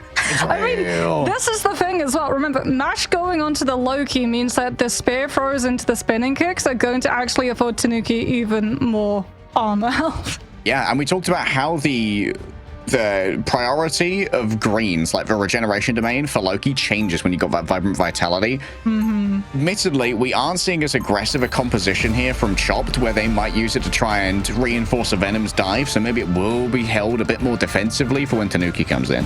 Yeah, something to note as well is that Chopped got the full Vibrant Vitality. They got the Groot and the Mantis and the Loki, which means that we're going to be seeing a lot of sustainability, but not only that, Strangling Prison as well. If it is going to be like a dive composition coming in from the side of Citadel, and you run like the Captain America or potentially even something like an Angela and a Venom, you don't have all that many shields to be able to try and block a Strangling Prison combined with Ensong Inferno follow-up.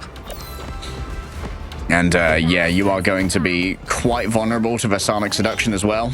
Your means of mitigating that are going to be quite low. Tanuki going to be rolling out here with the Isocalaro just to try and shut down any potential usage of the portal, and then back to the Black Panther. I believe that was something that Rad did in NA, where they utilized the Chilling Assault coming in through the Luna and the Hawkeye so that it goes through scenery and actually prevented a Doctor Strange from being able to portal.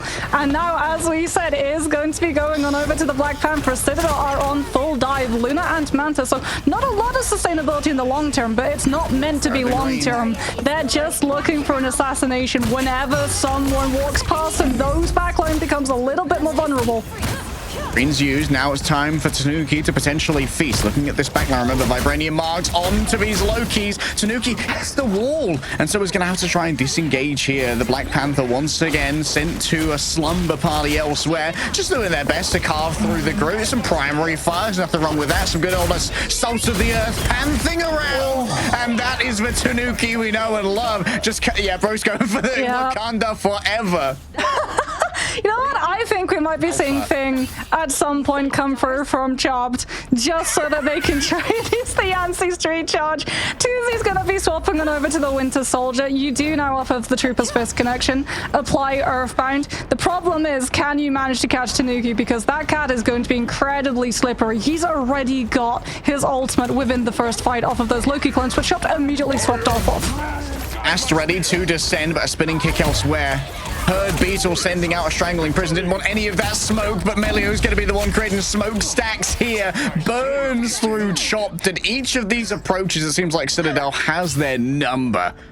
Chopped are gonna try now with Beetle maybe going over to the Doctor Strange to portal back in, but no, he swaps to the Captain America. They do have ultimates for this next fight, but again, how do you survive all of these dive angles from coming on through? You really do just try and provide a little bit of attention elsewhere onto the points that Citadel don't have that premature position to jump on one of your players the second that this dive begins. Okay, a little bit of baiting here from Tuzi and the crew. I'm not sure if they know the exact location of Tanuki. Yeah, they do. They managed to hunt him down. That's one cool cat, but it's because he's been put on ice here by the Winter Soldier. Tuzi backing off to the healing of their backline, knowing exactly where Melio is, gets the damage boost. It's an unfair fight, but already he's been afflicted with a spark. Nice slow there onto the disengagement of Enzo, but that invisible boundary is so far away from the remainder of the team. They're all in onto Ken. The Soul Resurgence means nothing to Chopped as they just carve on through. Here comes the Black Panther. Instantly chokeslam. Thank you, ma'am. To the back. Tuzi says absolutely not. No second chances, no forgiveness, and no contestation ready. Big plays coming on through from Chopped. However, no point flip just yet. Ken comes on through with the portal of Ferala. We go into free freedom charge, and Polly is going to allow Citadel Gaming so much sustainability to hold on to this point. Vertigo is forced into utilizing the fate of both worlds because Chop used absolutely everything they had in their arsenal to try and disengage it, and now Citadel just have the overall numbers and target focus onto player by player. 6 dive components, and Chopped are wiped off a frozen airfield. Really dropping the Sleepy Blade and Sleepy Jeff. It's nap time for Citadel Gaming, but Cholt won't be the ones putting them down. However, it's worth noting, over on Celestial Husk, Citadel did absolutely dominate on the first point, and then Chopped hit them with a full reset. True, but I mean, hell's heaven. This is just Citadel Gaming's playing field. It was great from Chop. Like, the one fight where they were able to use Beetle on the Captain America to bypass all of the dive setup from Citadel, go on to the point, force the backline to have to look at him, stalled out long enough as well for all of the damage boosts to have run out that when the dive hit, Chopped actually had the opportunity to survive it. But now we're going to be seeing big swaps coming on for onto Eldritch Monument. There's pillars around the point itself, which means flyers. Tuzi's going to be going over to that Star-Lord, Crazy Kitty, the Torch. These are things that you cannot dive, and these are things that are going to be able to pressure the dive of Citadel Gaming too. Scout it on out, give the call to your team so you can counter rotate before it comes on through. The worry is if you lose the first fight and have to play into retake, because the dive is always going to have the advantage of space. All right, Tanuki. Prowling readily around the edges. A quick mwah, quick love tap, a kiss between the Venoms over there. Tanuki looking towards the back, actually sees the armor pack, so he's going to be able to do some work on the BRB. Oh, won't be able to get rid of Tuzi though, who's already fallen on down. Oh, the mid-airs, hello, didn't go for the ultimate here, as Tanuki's ready to once again descend on some weakened opponents. Enzo falling low, following after Tuzi. Nice right click for the iframe, dodges all of the incoming damage, but the damage has already been done to Chopped, who loses their front line. DRP and Beetle unable to be healed through effectively. Yeah, and Chop now losing that spacing to be able to scout out where the dive is and just use the spam pressure, all of that damage from Torch and Star-Lord to be able to burst through the sustainability afforded by just a Mantis and a Luna in a 2-2-2 format. Out comes Supernova just for Chop to be able to bypass the choke. Alex goes for the fate of both worlds, though. We could still see Citadel try and make a play for another turnaround of this fight. Ken's fallen since, however. Ensong Inferno being held for as long as possible. Melio also utilizing it for a full heal, and he might just detonate it directly below so he doesn't get picked afterwards. Taken down easily there, though. Beetle isolated on the other side. A quick blast of barrage coming through from the Star-Lord, and up against the large hitbox of the Venom. It's rather easy to get on through. Trying to counter out the Captain America Ultimate with the Galactic Legend. Not the most common thing I've ever seen. Ken doing their best to dodge around the pillar. Pops the Soul Resurgence, and Alex is going to bring Tanuki back into the fray. Lord help us, he's ready to bast, but it's not going to be using it right now to begin with. Seeing the extra shields given over by the Cosmic Yarn. Amplifier knows that it's not a fight he wants to take. Beetle amplified and drawn on forward. Citadel Gaming is still in control as Melio plays around the outside of a portal, wondering if it's time to try and make for a commitment. A teleport through. Crazy Kitty in the backside. Eyes given over, and it's full hearts here for Tanuki. The heart-shaped herb will carry him elsewhere as he does not want to commit, and Tuzi sends him back to the spawn. Okay, Chop now get an opportunity, especially off of this late stagger onto Melio. Now they can scout out where this dive is going to be and should be able to counter rotate. They need to make sure that they're playing in spaces the dive is going to have problem engaging into. However, as Enzo with the Feast of the Abyss, despite not having another ultimate to back it up, because they have Ken on this Mantis, still has the potential to find picks onto match with the invisible boundary. Doesn't even use the Bast. Damn. Bast won't be descending today, but the Star-Lord might do a little bit better. Crazy Kitty descends on top of Alex right here and Chopped once more. They're looking a little bit better on their second round of domination. Tanuki gonna have to report back to their Mantis to receive yet another damage boost. Maybe a little healing spore as well. We can see that it's on Enzo at the moment. Meeting Crazy Kitty in midair, heading towards the back. Oh, the solar corrosion doesn't quite connect, but Ken's not quite so lucky. DRP with excellent bounces off the walls, knows all of the ins and outs of a Venom movement. Beetle mag dumped into the head, but you know what? He can do this all day. He's got the brains of democracy on his side. Beetle trying to disengage. A little sliver of health is all that he needs as he makes his best escape attempt. Supernova still being held as well by Crazy Kitty. Invisible boundary has not yet been forced by Mashes. Citadel have not been able to find the same level of impact they were previously, having to play into these retakes. Look at the amount of information Chop have from just the Torch's POV alone to be able to clear all of these angles, figure out where the dive is going to be coming from, relay it to the team, and counter-rotate. That backline is so much safer in comparison. Citadel having to go so much deeper. This time it's going to be Galactic Legend, but that forces out the invisible boundary. Tanuki trying to have to turn his attention now with the ultimate onto anything there in and potentially peel as well, as DRP was looking for a counter dive.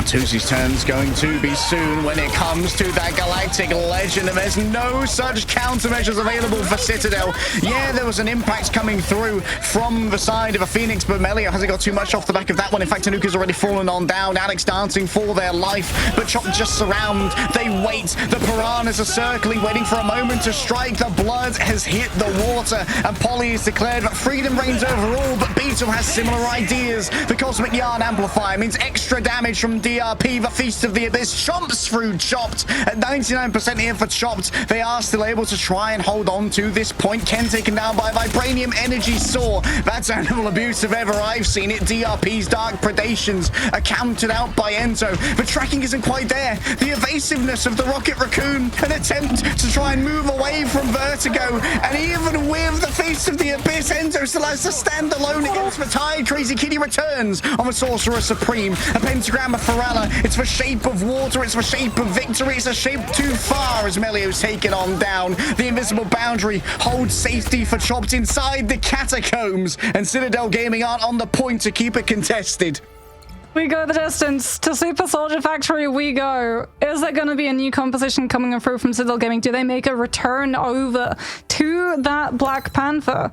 Which, again, Chopped coming on through with these swaps over to both the Torch and the Starlord, two components which are so much harder for Citadel Gaming to be able to get on top of. And actively dive has brought so much more safety for Vertigo and Mash. Mash went down 7 times. However, so many of those times were on the first round alone. The Invis woman in comparison, Eldritch Monument was on holiday for the amount of pressure that she had to deal with to what she was having to take account of on frozen airfields.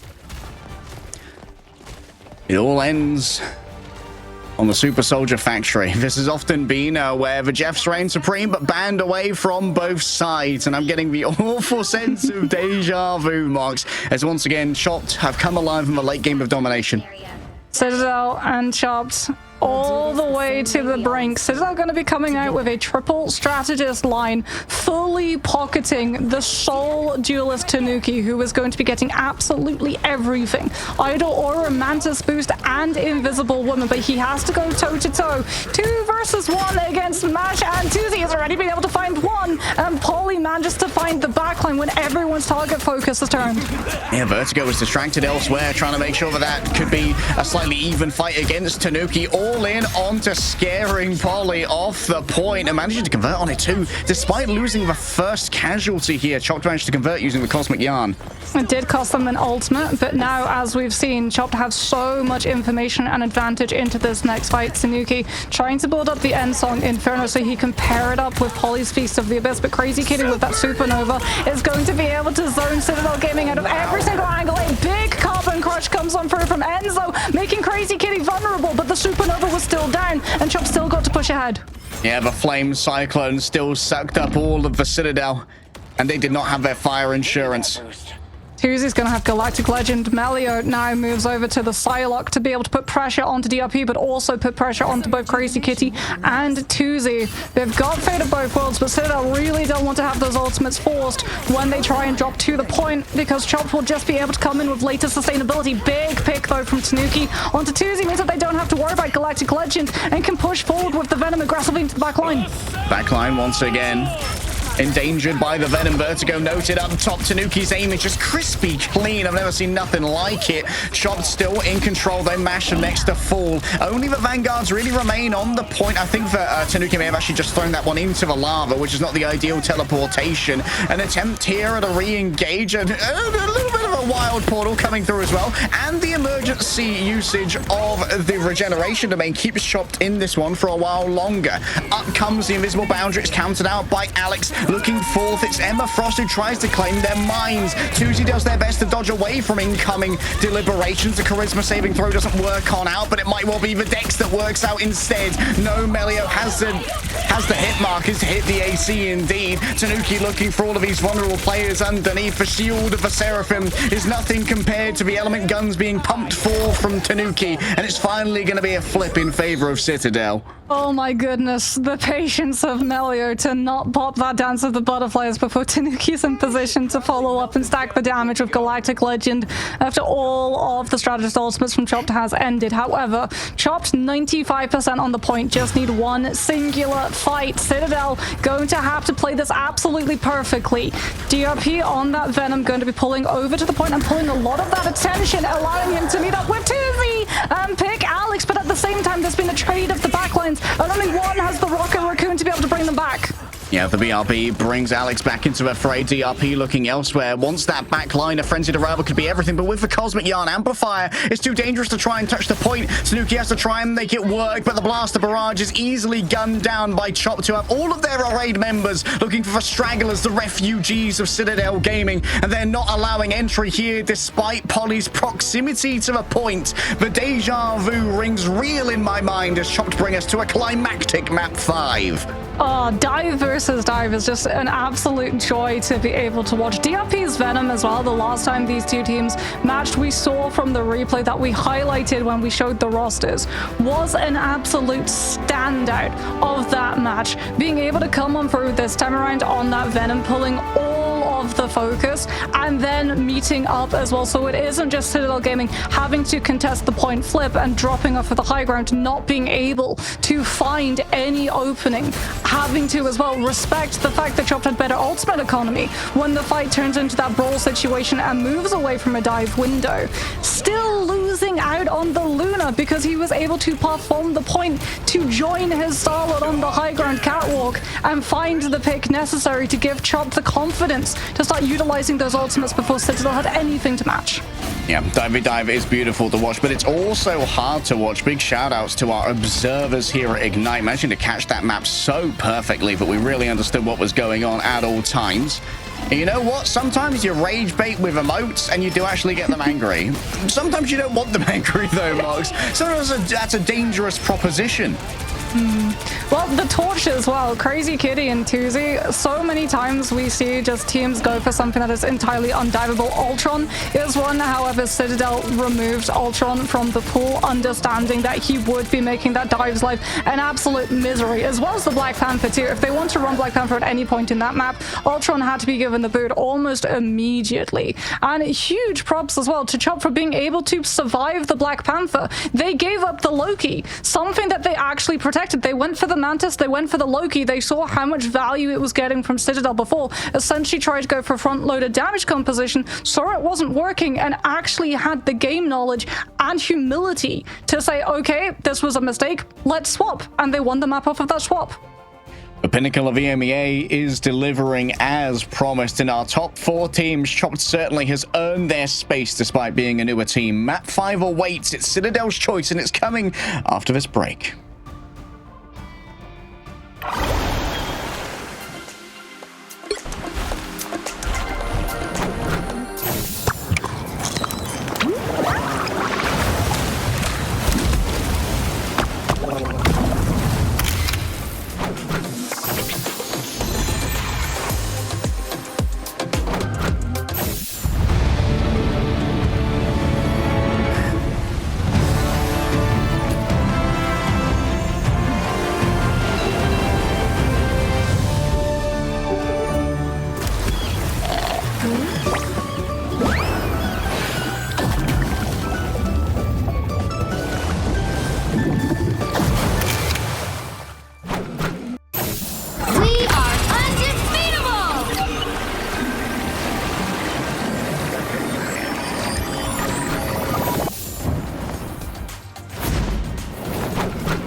Never have I seen two teams go so hard in a seeding match, but when the reward is dodging FaZe, you very much have to put in the effort, because FaZe are coming out of Group B as our 3rd seed, which means presumably our 2nd seed from here in Group A would face them at the beginning of the bracket for playoffs, and that's a scary prospect. But even scarier is the prospect of dropping your 5-map series, and now Citadel get to choose where we conclude our Gigabanger. Yeah, I will say at least it hasn't been a reverse sweep. Like, there's something a little bit more taxing on the mind about being up 2 maps and then fumbling the bag 2 times in a row and then going into the 5th one with that playing on your mind, essentially going, we could have won this, we could have finished this out, we should have won this, and then tilt's going to start coming into play, right? And you can't afford to tilt at this point in the game. You just have to go, okay, that was that game, that was that round, this was the ban draft, and we're going to be changing this about our ban draft coming in, and now we're just going to continue trying to play our own game. And that's something that Citadel have always been known for, both when they were under the name of Berber Patapim, and then when they got picked up to Citadel, they didn't really care about what was meta. They made their own meta, as we got to see with things like the Black Panther. So if we do go to something like Call of Duty, I feel like we're probably going to be seeing something a little bit different to what we would traditionally see. Maybe they go back over to that Hulk Namor to try and control some more of those off angles against the Flyers. But that's my worry, Harry. Any of the convergence maps that are left, Central Park or Call of Duty, are really good Flyer maps. And I mean, they just lost to a Flyer composition. That Human Torch Star-Lord swap was huge from Chopped. Yeah, maybe they don't opt in for that, knowing just what's waiting on the other side. Like, Tuzi's really scary on these. Crazy Kitty also amazing to pivot over on to the Human Torch. Having 2 good Human Torch players on a team does mean that, like, it's very hard to preempt you when it comes to your map picks here. And for Citadel, it's going to be all about just, like, gathering their own, like, chakras a little bit as well. You know that Salah's going to be making them do the simultaneous clap to try and get on the same page. But, like, when you talk poop and you get bashed in return, it does weigh on the mind a little bit, you know. They were dropping the emotes. They were saying some Wakanda forever. And then they may have got their intestines spilled on the floor. It happens.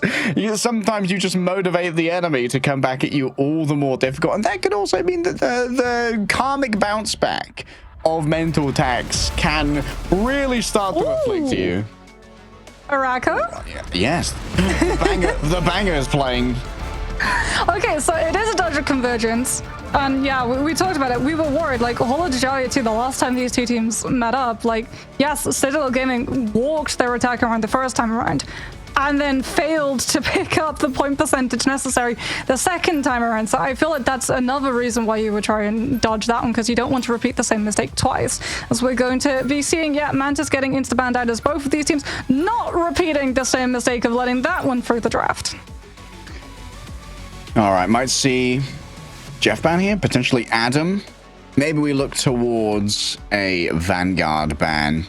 I would be interested to see if once again Citadel pivot into what they did on Idris or Path and getting rid of a Groot late in the ban phase. Yeah, I feel like Ultron's definitely going to be targeted as well, because it does strengthen things like that torch onto both the attack when he gets to wrap around and put pressure onto your backline, as there are so many angles that open up for the attackers if they're just allowed like 2 meters out of their spawn room, while also really strengthening a defensive hold off of how quickly and frequent you're going to be able to build those Rage of Ultrons. Chop prioritizing the save onto the Invis isn't really a surprise, because it's really good pressure onto things like Dive, which we've already seen Citadel Gaming go for. Having to go for soft dives with both the Venom and the Hulk so they don't have to worry about the Force Physics pull means that if you're going for a Dive composition, it weakens up your presence on the actual convoy itself in a sustained long-term fight against an attacking team, while it also now puts pressure onto Citadel Gaming to have to think about how strong is Crazy Kitty and Tuzi going to be on something like a Phoenix or a Human Torch. Yeah, the looming specter of a Phoenix Human Torch fiery duo will always burn a specter in the mind of a banner. Let's have a look as to where Citadel are going to pivot now, knowing that they're likely going to be going up against an Ultron, and we know that that is a great enabler for something like a Human Torch, and the Invisible Woman is also up, so maybe you have to ban the Torch here. Maybe the hand has been forced. Emma. Allow it. Okay, so Citadel are going to be able to really strengthen up a dive composition. Yes, they have to worry about the invis. They also have to worry about the Ultron because you really can't dive him as a hero either, given the fact that he's literally above you. So you can't take ground damage all that frequently from something like a Venom teamed up with a Captain America, as they're actually going to be able to play their own Ultron too. So no one-sided Ultron. What I'm worried about is the fact that Chopped, by banning out the Jeff, have cut the impact of Storm by 50%, because that Jeff NATO composition, we see Storm a lot of the time in Spawn Break Hordes. In fact, Citadel Gaming have used the Storm Punisher multiple times on Convoy to be able to play off of the attack and instantly break a defense and then play off of the composition to get half of momentum forward onto second. That now gets removed, so your invisible boundary for MASH is going to be finding far more value now. I was interested to see what the last one was going to be with a Human Torch. I thought maybe they were going to go for the Invisible Woman. Knowing that that's still available means that there's still an option to do something like pocket a Star-Lord with that Guardian Shield. That often means that you can take those mid-air engagements. Mag didn't catch a strobe either, which means you can bubble your Star-Lord fully too. Yeah, that's a lot of potential resources could be sent that way, especially when we know that there is going to be a Human Torch who's getting the true VIP treatment from both a Ultron and an Invisible Woman being available. Yeah, it's literally every duelist stream is essentially what Chopped are going to be able to have. And I mean, it makes sense. That was sort of all businesses' MO as well. When they had Tuzi back then, literally he would be gaining every single resource. And like you said, being able to play both Tuzi and Crazy Kitty on these high impact duelists in a meta where we see so often the ban drafts being forced onto strategists frees them up to pick whatever they so choose to be pocketed, as it's actually going to be Crazy Kitty on the Doctor Strange and Tuzi on the Ultron, showing that Storm very much got power grabbed by Human Torch in just the basis of survival with being able to obscure the hitbox. That is a very static Storm into a beam that is very good at tracking. A Mega level mutant meets Sigma level aimer over here from Tuzi. Just burning through the regeneration domains. Once again, Tanuki is going to be the primary target of Tuzi, who's just bullying from afar. Utilizes all of their utility to get away from the incoming damage. And Chop, they are just playing a little bit of a relay race on the point. Everyone coming in and out just to stop the Flora Colossus from moving too far.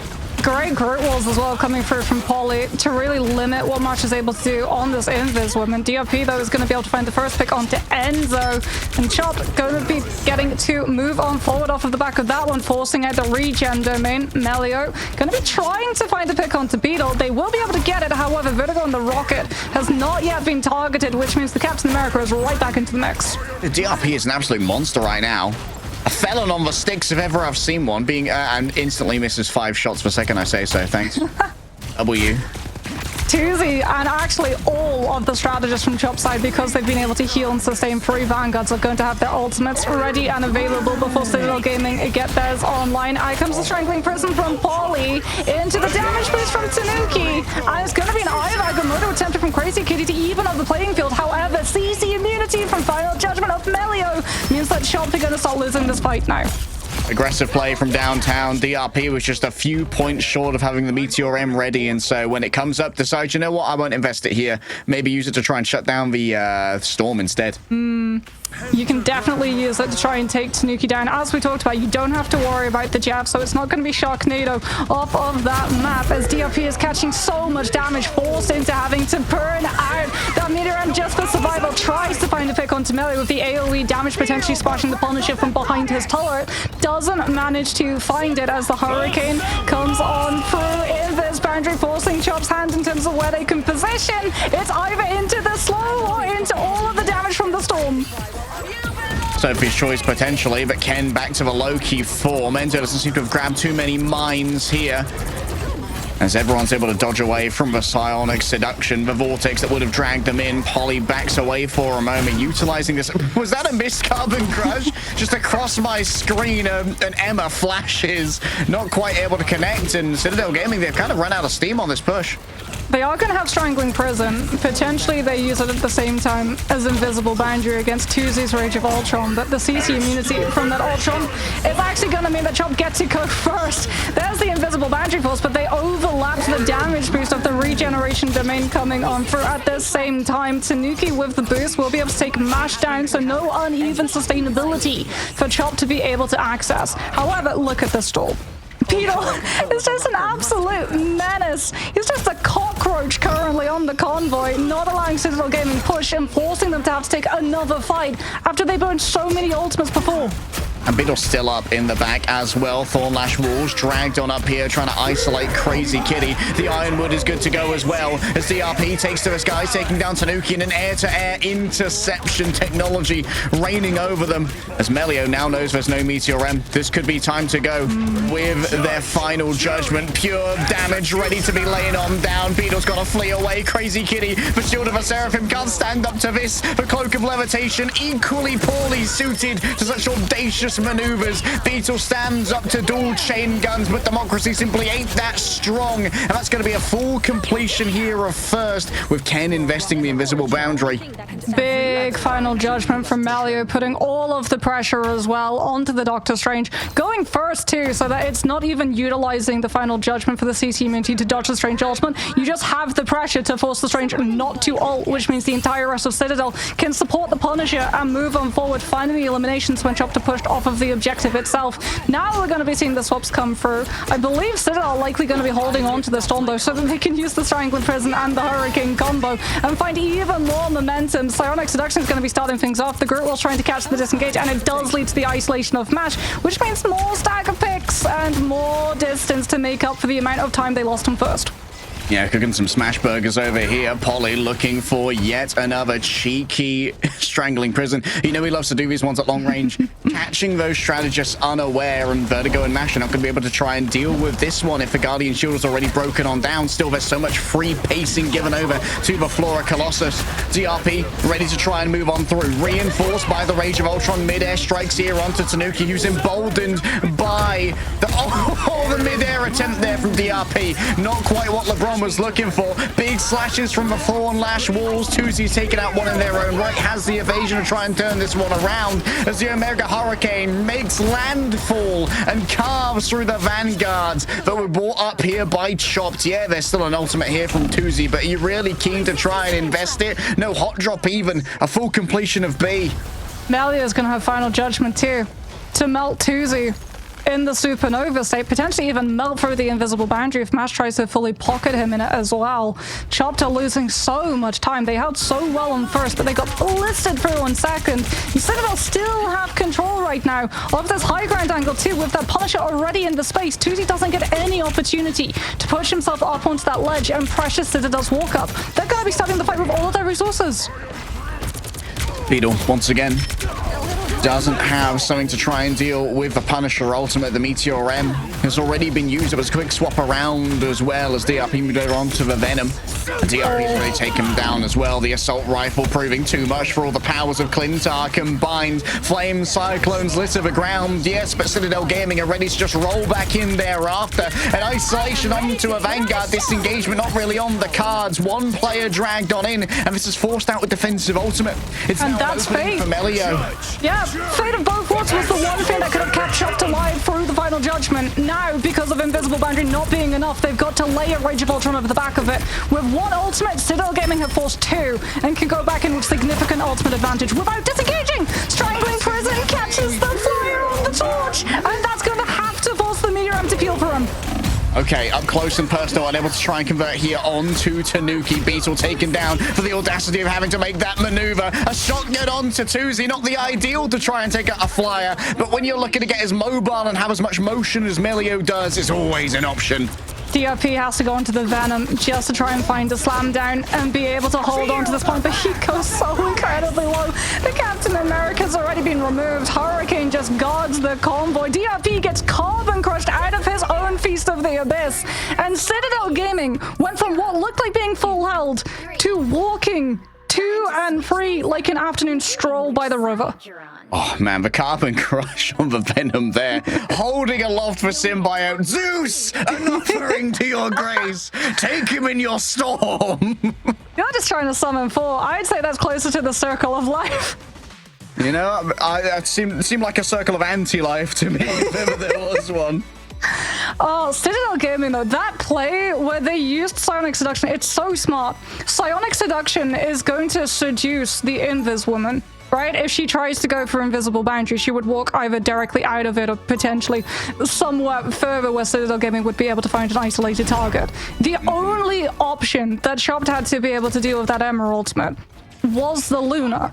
And then they know that Final Judgment does too much damage per second for the 180 heals per second of Invis Boundary to stand up to it, so they had to overlap Ultron and Invis to stand a chance of holding the space. Instead, I'll just go, okay, cool. We pop Final Judgment, we're not going to move forward. You've burned 2 ultimates now. We're going to wait, and then we're going to come through a Strangling Prison and catch your flyers when you're not going to be able to shield them. Huge big brain play. Just some great macroeconomic understanding that was instilled in Citadel Gaming. 4, 3, I think I see an Angela. Wouldn't be the first time that we see her, and indeed, Tanuki is going to be on the Vanguard. Full dive composition yet again for Citadel Gaming. The only thing that's going to be really vulnerable is Alex on the Invis if Chopped are able to make a pass all the way around. Okay, so I love the teleport play here, knowing that they're going up against the Rocket Raccoon. They know that they can maybe have access to that BRB early and force counter rotations from the harassed and harangued Rocket Raccoon. Wrapping around the back, maybe an Assassin's Charge. Crazy Kitty loses out in the duel to Melio. And look at this, just unfair fights wherever you go. Moving as a 2, but losing 1 means that it's essentially just a mad dash from 2. Oh, look at this contest. Yep. This is disgusting. Don't forget as well, not only is this Angela going to be able to get off of the pit. No, the Venom swings out.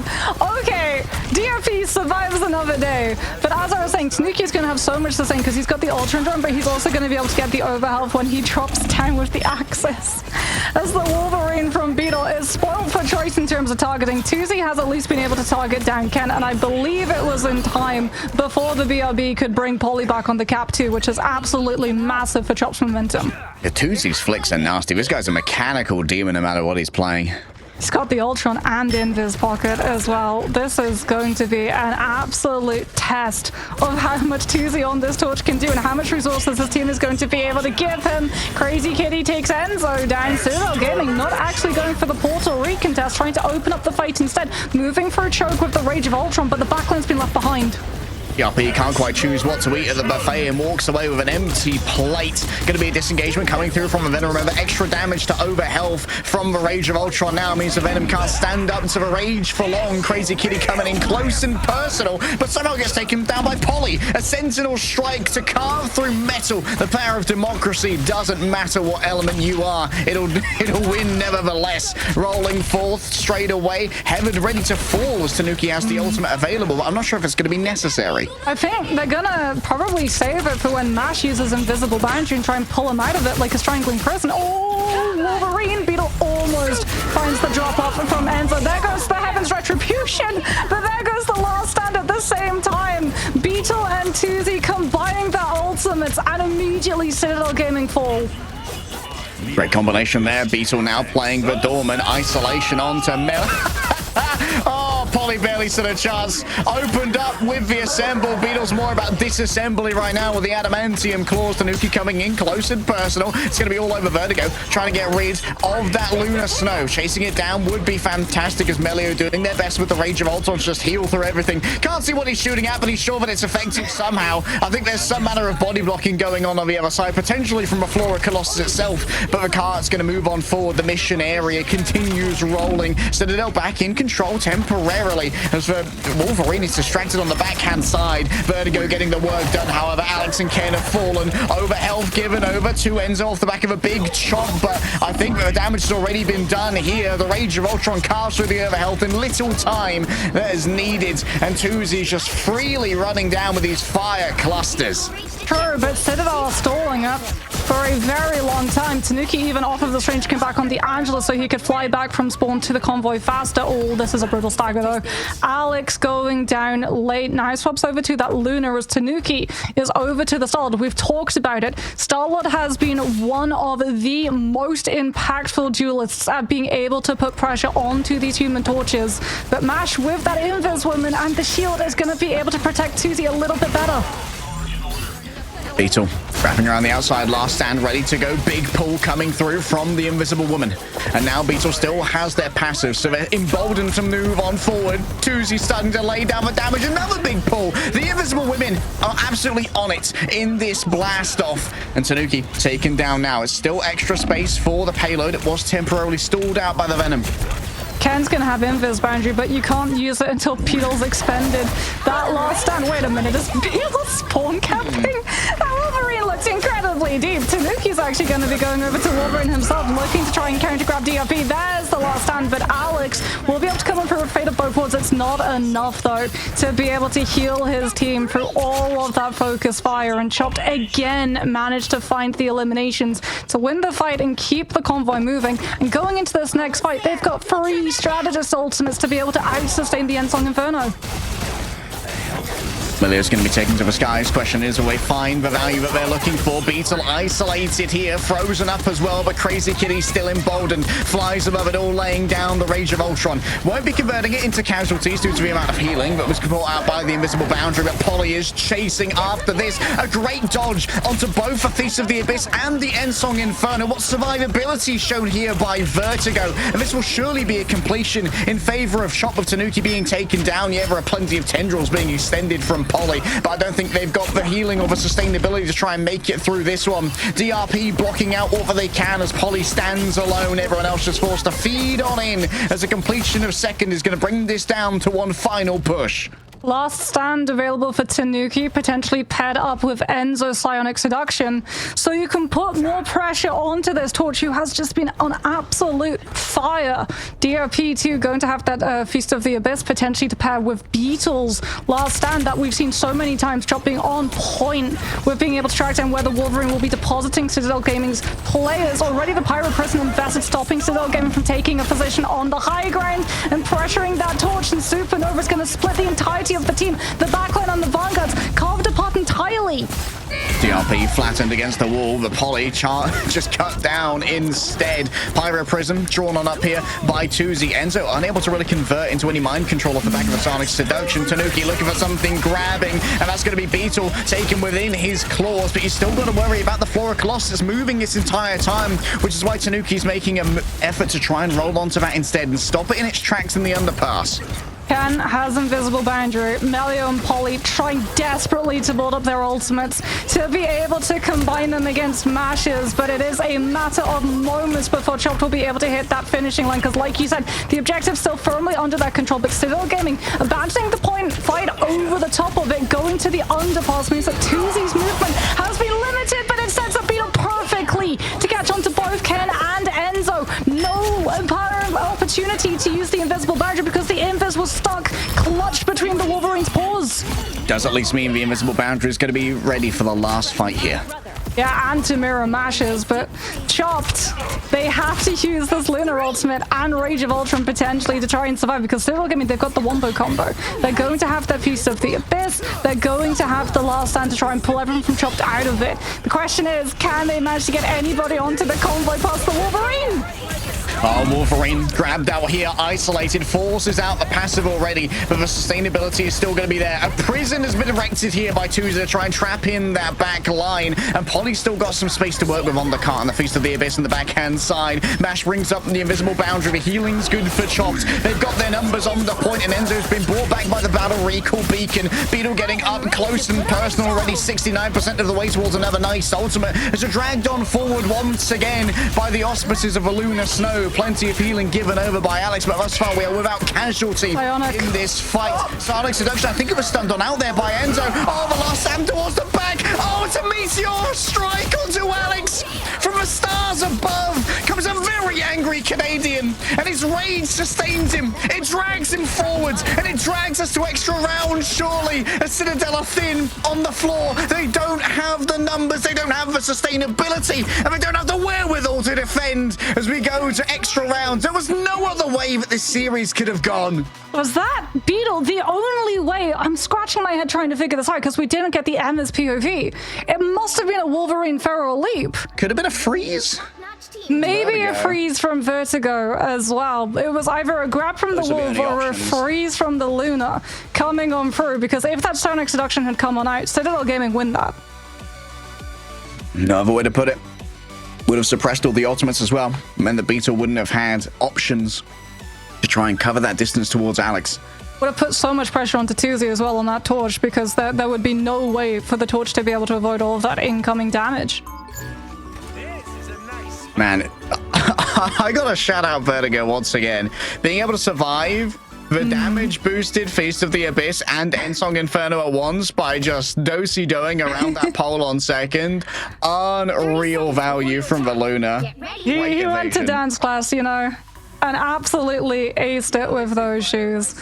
Oh boy, we are going down to the wire. We said it was potentially going to be a 5-mapper. It's not just a 5-mapper. It's 3 rounds of domination, multiple times, and overtime rounds in Convoy. Who will be able to take the win? Citadel Gaming did manage to stall Chopped for an awfully long time, but so too did they get stalled out as well, as now it becomes an absolute race. You've only got a minute, so you have to start in a composition which you're going to be able to follow on through. And Chopped think that they're going to be able to find it with, once again, the Wolverine and the Torch trying to take so much pressure onto that backline, so at least they can start moving this convoy forward.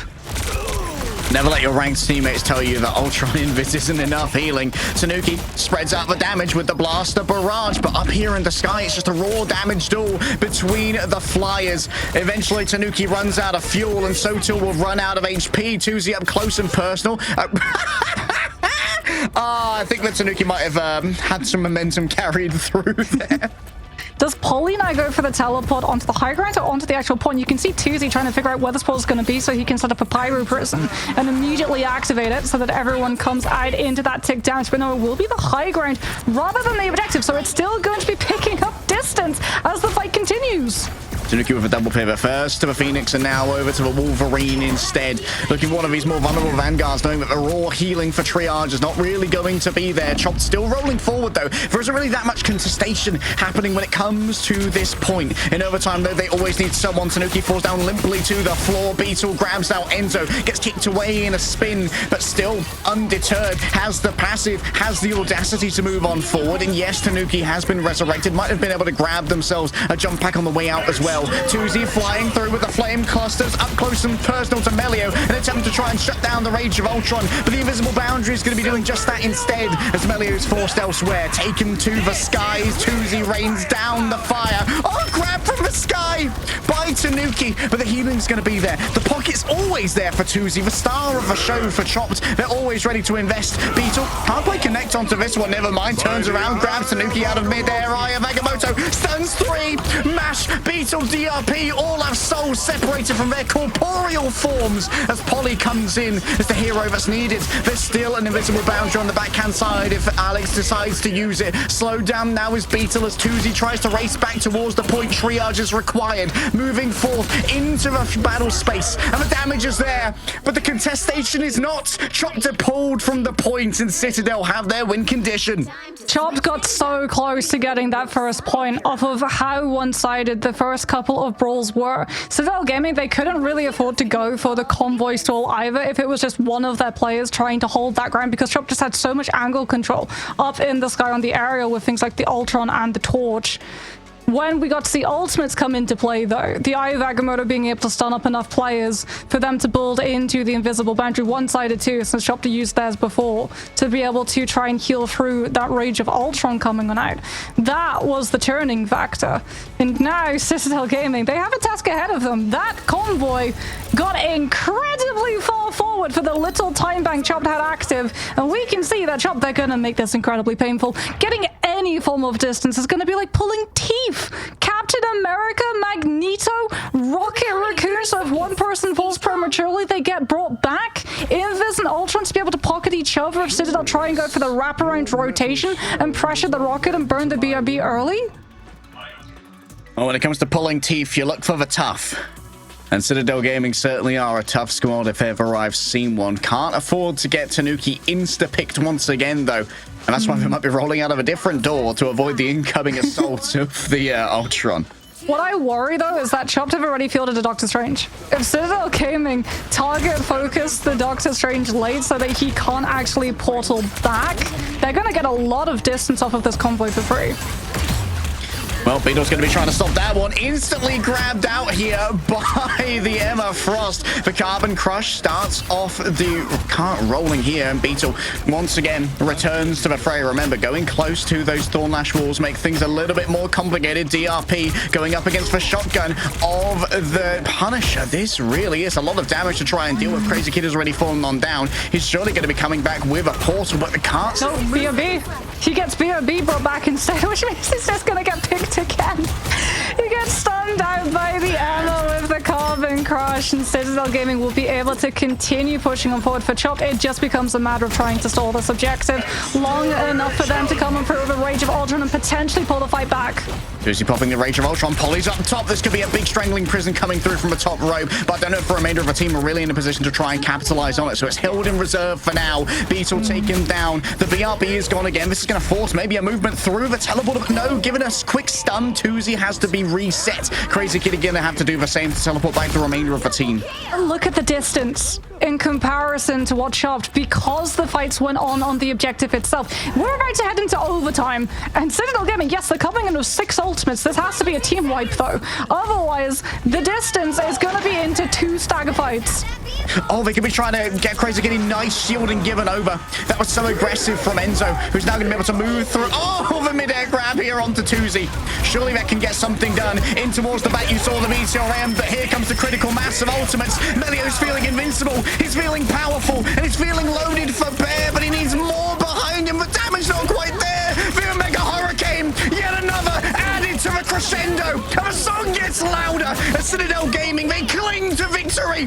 DRP returns. Tuzi's here dancing in the air, but all that he's dancing is a funeral song for Chopped as Citadel Gaming convert on their absolute war chest of ultimates. Oh, what a series. That one is going down in the history books. Major plays coming on through for Citadel, running out with a composition that they stuck with, allowing them to build up the ultimate charges through the back-to-back fights as opposed to having to swap. If they'd had Supernova just a little bit sooner to be able to put the pressure onto the objective after Citadel Gaming had been finished pocketing the final judgment coming on through from Melio, this could have gone a very different way, especially off of how aggressive Citadel tried to put Enzo into with the Psionic Seduction, looking to, as you pointed out, stop the portal recontest back from Crazy Kitty on that Doctor Strange.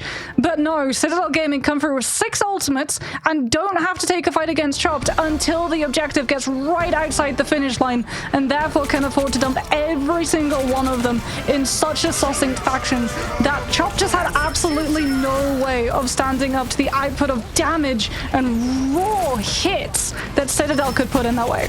Yeah, and one of the things that really stopped the Enzo plan from working out was the fact that DRP had to use both Iron Bulwark Shield on the Strange and bring up their Metallic Curtain to try and stop the rest of the team from getting grabbed on in. So they came out of that portal with no survivability resources as Magneto. And when you're going up against a Punisher with the Final Judgment, you need those more than ever. So it was kind of a Sophie's choice that had to be made. Yeah, DRP as well tried to use the Meteor M, and Citadel, because they hadn't been pressured before, had regeneration domain to be able to live the entire thing of it as well. Big plays from Citadel. It really could at certain points though have gone either way. Like Tuzi on the Human Torch, absolute standout. We thoroughly expected that. Beetle on the Wolverine was actually incredibly strong too. He was getting so many good grabs onto such wonderful targets. However, after a hard-fought victory, Citadel will be able to come out on the end. Saying a 5-map series, I feel like, doesn't really do it justice. That had the potential of going to a BO7. Yeah, that very much could have. If we'd gone to Convergence for this map, it could have been a draw and we just get the PO6. But we were spared that by Citadel deciding to go to Araco instead. But it's really looking like Group A is truly stacked, and I cannot wait to see them have some cross matches against Group B so we can truly see which of our EMEA teams is the most powerful. But we had big expectations of Chopped heading into this season. They kind of started off this kind of like competitive echelon of this competitive tier of play after Guangzhou by beating out Na'Vi in the night shift, which admittedly was like a newer Na'Vi squad, but still had all of that raw potential. And so we're like, okay, this is the team to watch. And even after losing Crisis, they truly look like an absolute god squad. But Citadel, they are stacked. still the goats of this aggressive play. Not to take any of their flowers, Melio has brought so much to this roster. Yeah, because Melio, he doesn't just bring firepower. He also like brings a very calming presence, and he's very well fought as well. So he sort of has the mind of a coach, but also the mechanical skill of a player. So when you get to those moments and you have to sort of like adapt your composition entirely, having him being able to call and say, hey guys, we should be trying to do this instead, would be absolutely invaluable to a team. All right, we got ourselves a quick interview with, I imagine, quite a tired lad coming in from Citadel. We have Enzo as usual. Nice to see you, buddy. Congratulations on the win. How are you feeling right now? I'm feeling kind of upset. It shouldn't be that close. They are bots. I'm not gonna lie. It shouldn't be that close. I don't know. I'm kind of upset, but we take those. You know, it's the usual Citadel thing. We win games, it should be easy, then we throw a couple, and we end up on game 5 winning over time. Just us. Make it interesting. So we were very surprised when Chopped Dynamap decided to take you guys to Domination and Hell's Heaven. Was that something that surprised the team as well? Because it let you guys play the Black Panther, which admittedly seemed to look like it was working for the first round, but then there was struggles in the rounds afterwards. I don't really know. Basically, we were playing Luna the whole game, and I thought it was banned, so I didn't say anything. But like the fact that we had Luna and not Invis changed a lot of the game. Then we tried to play some front-to-back boring thing. Didn't fit us, so we lost the point. And then once you lost the point, it's really hard to get it back. Basically, how to say it without saying bad words. We didn't play that well, let's say. We didn't trust in ourselves, and we tried to be another team, a team that this is not us. We tried to play what other team plays, and this is not us, basically. You talked about Invis versus Luna on Hell's Heaven. What does Invis woman bring to the table in the current meta that makes her so good and so ubiquitous? Basically, the 2 drafts we played, you don't really wanna. You don't want to have anything that can get dive, basically. And the fact that we have a Luna, which is like really easy to dive, and they have an Invis that is invisible before the fight starts, it's really annoying because we just can't find a target, and they have a free target to run at. So we are not really confident. It's a draft we picked up in the last week, and so we still need to work on it. We're not really sure for what's the best, and that's pretty much it.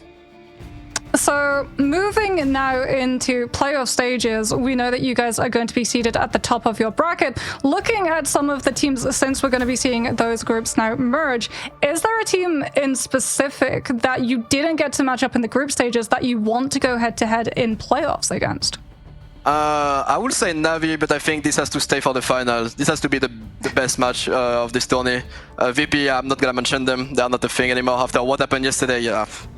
I'm like happy to face them. I was actually scared, you know, oh, maybe I have to face them, but no, thanks God I have to face VP second match. So it's, I mean, probably, but I think it's what's gonna happen. I think VP is gonna get smoked, then they're gonna get C2, we're gonna play against them again, match 2, and we're gonna roll on them. Thanks God they won and phase up kinda through the games.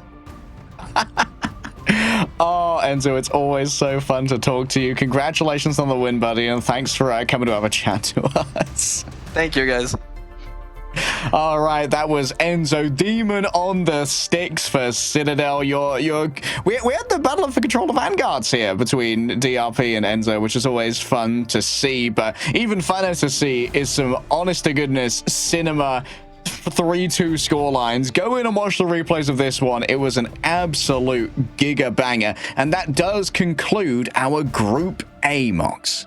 Yeah, that means that Citadel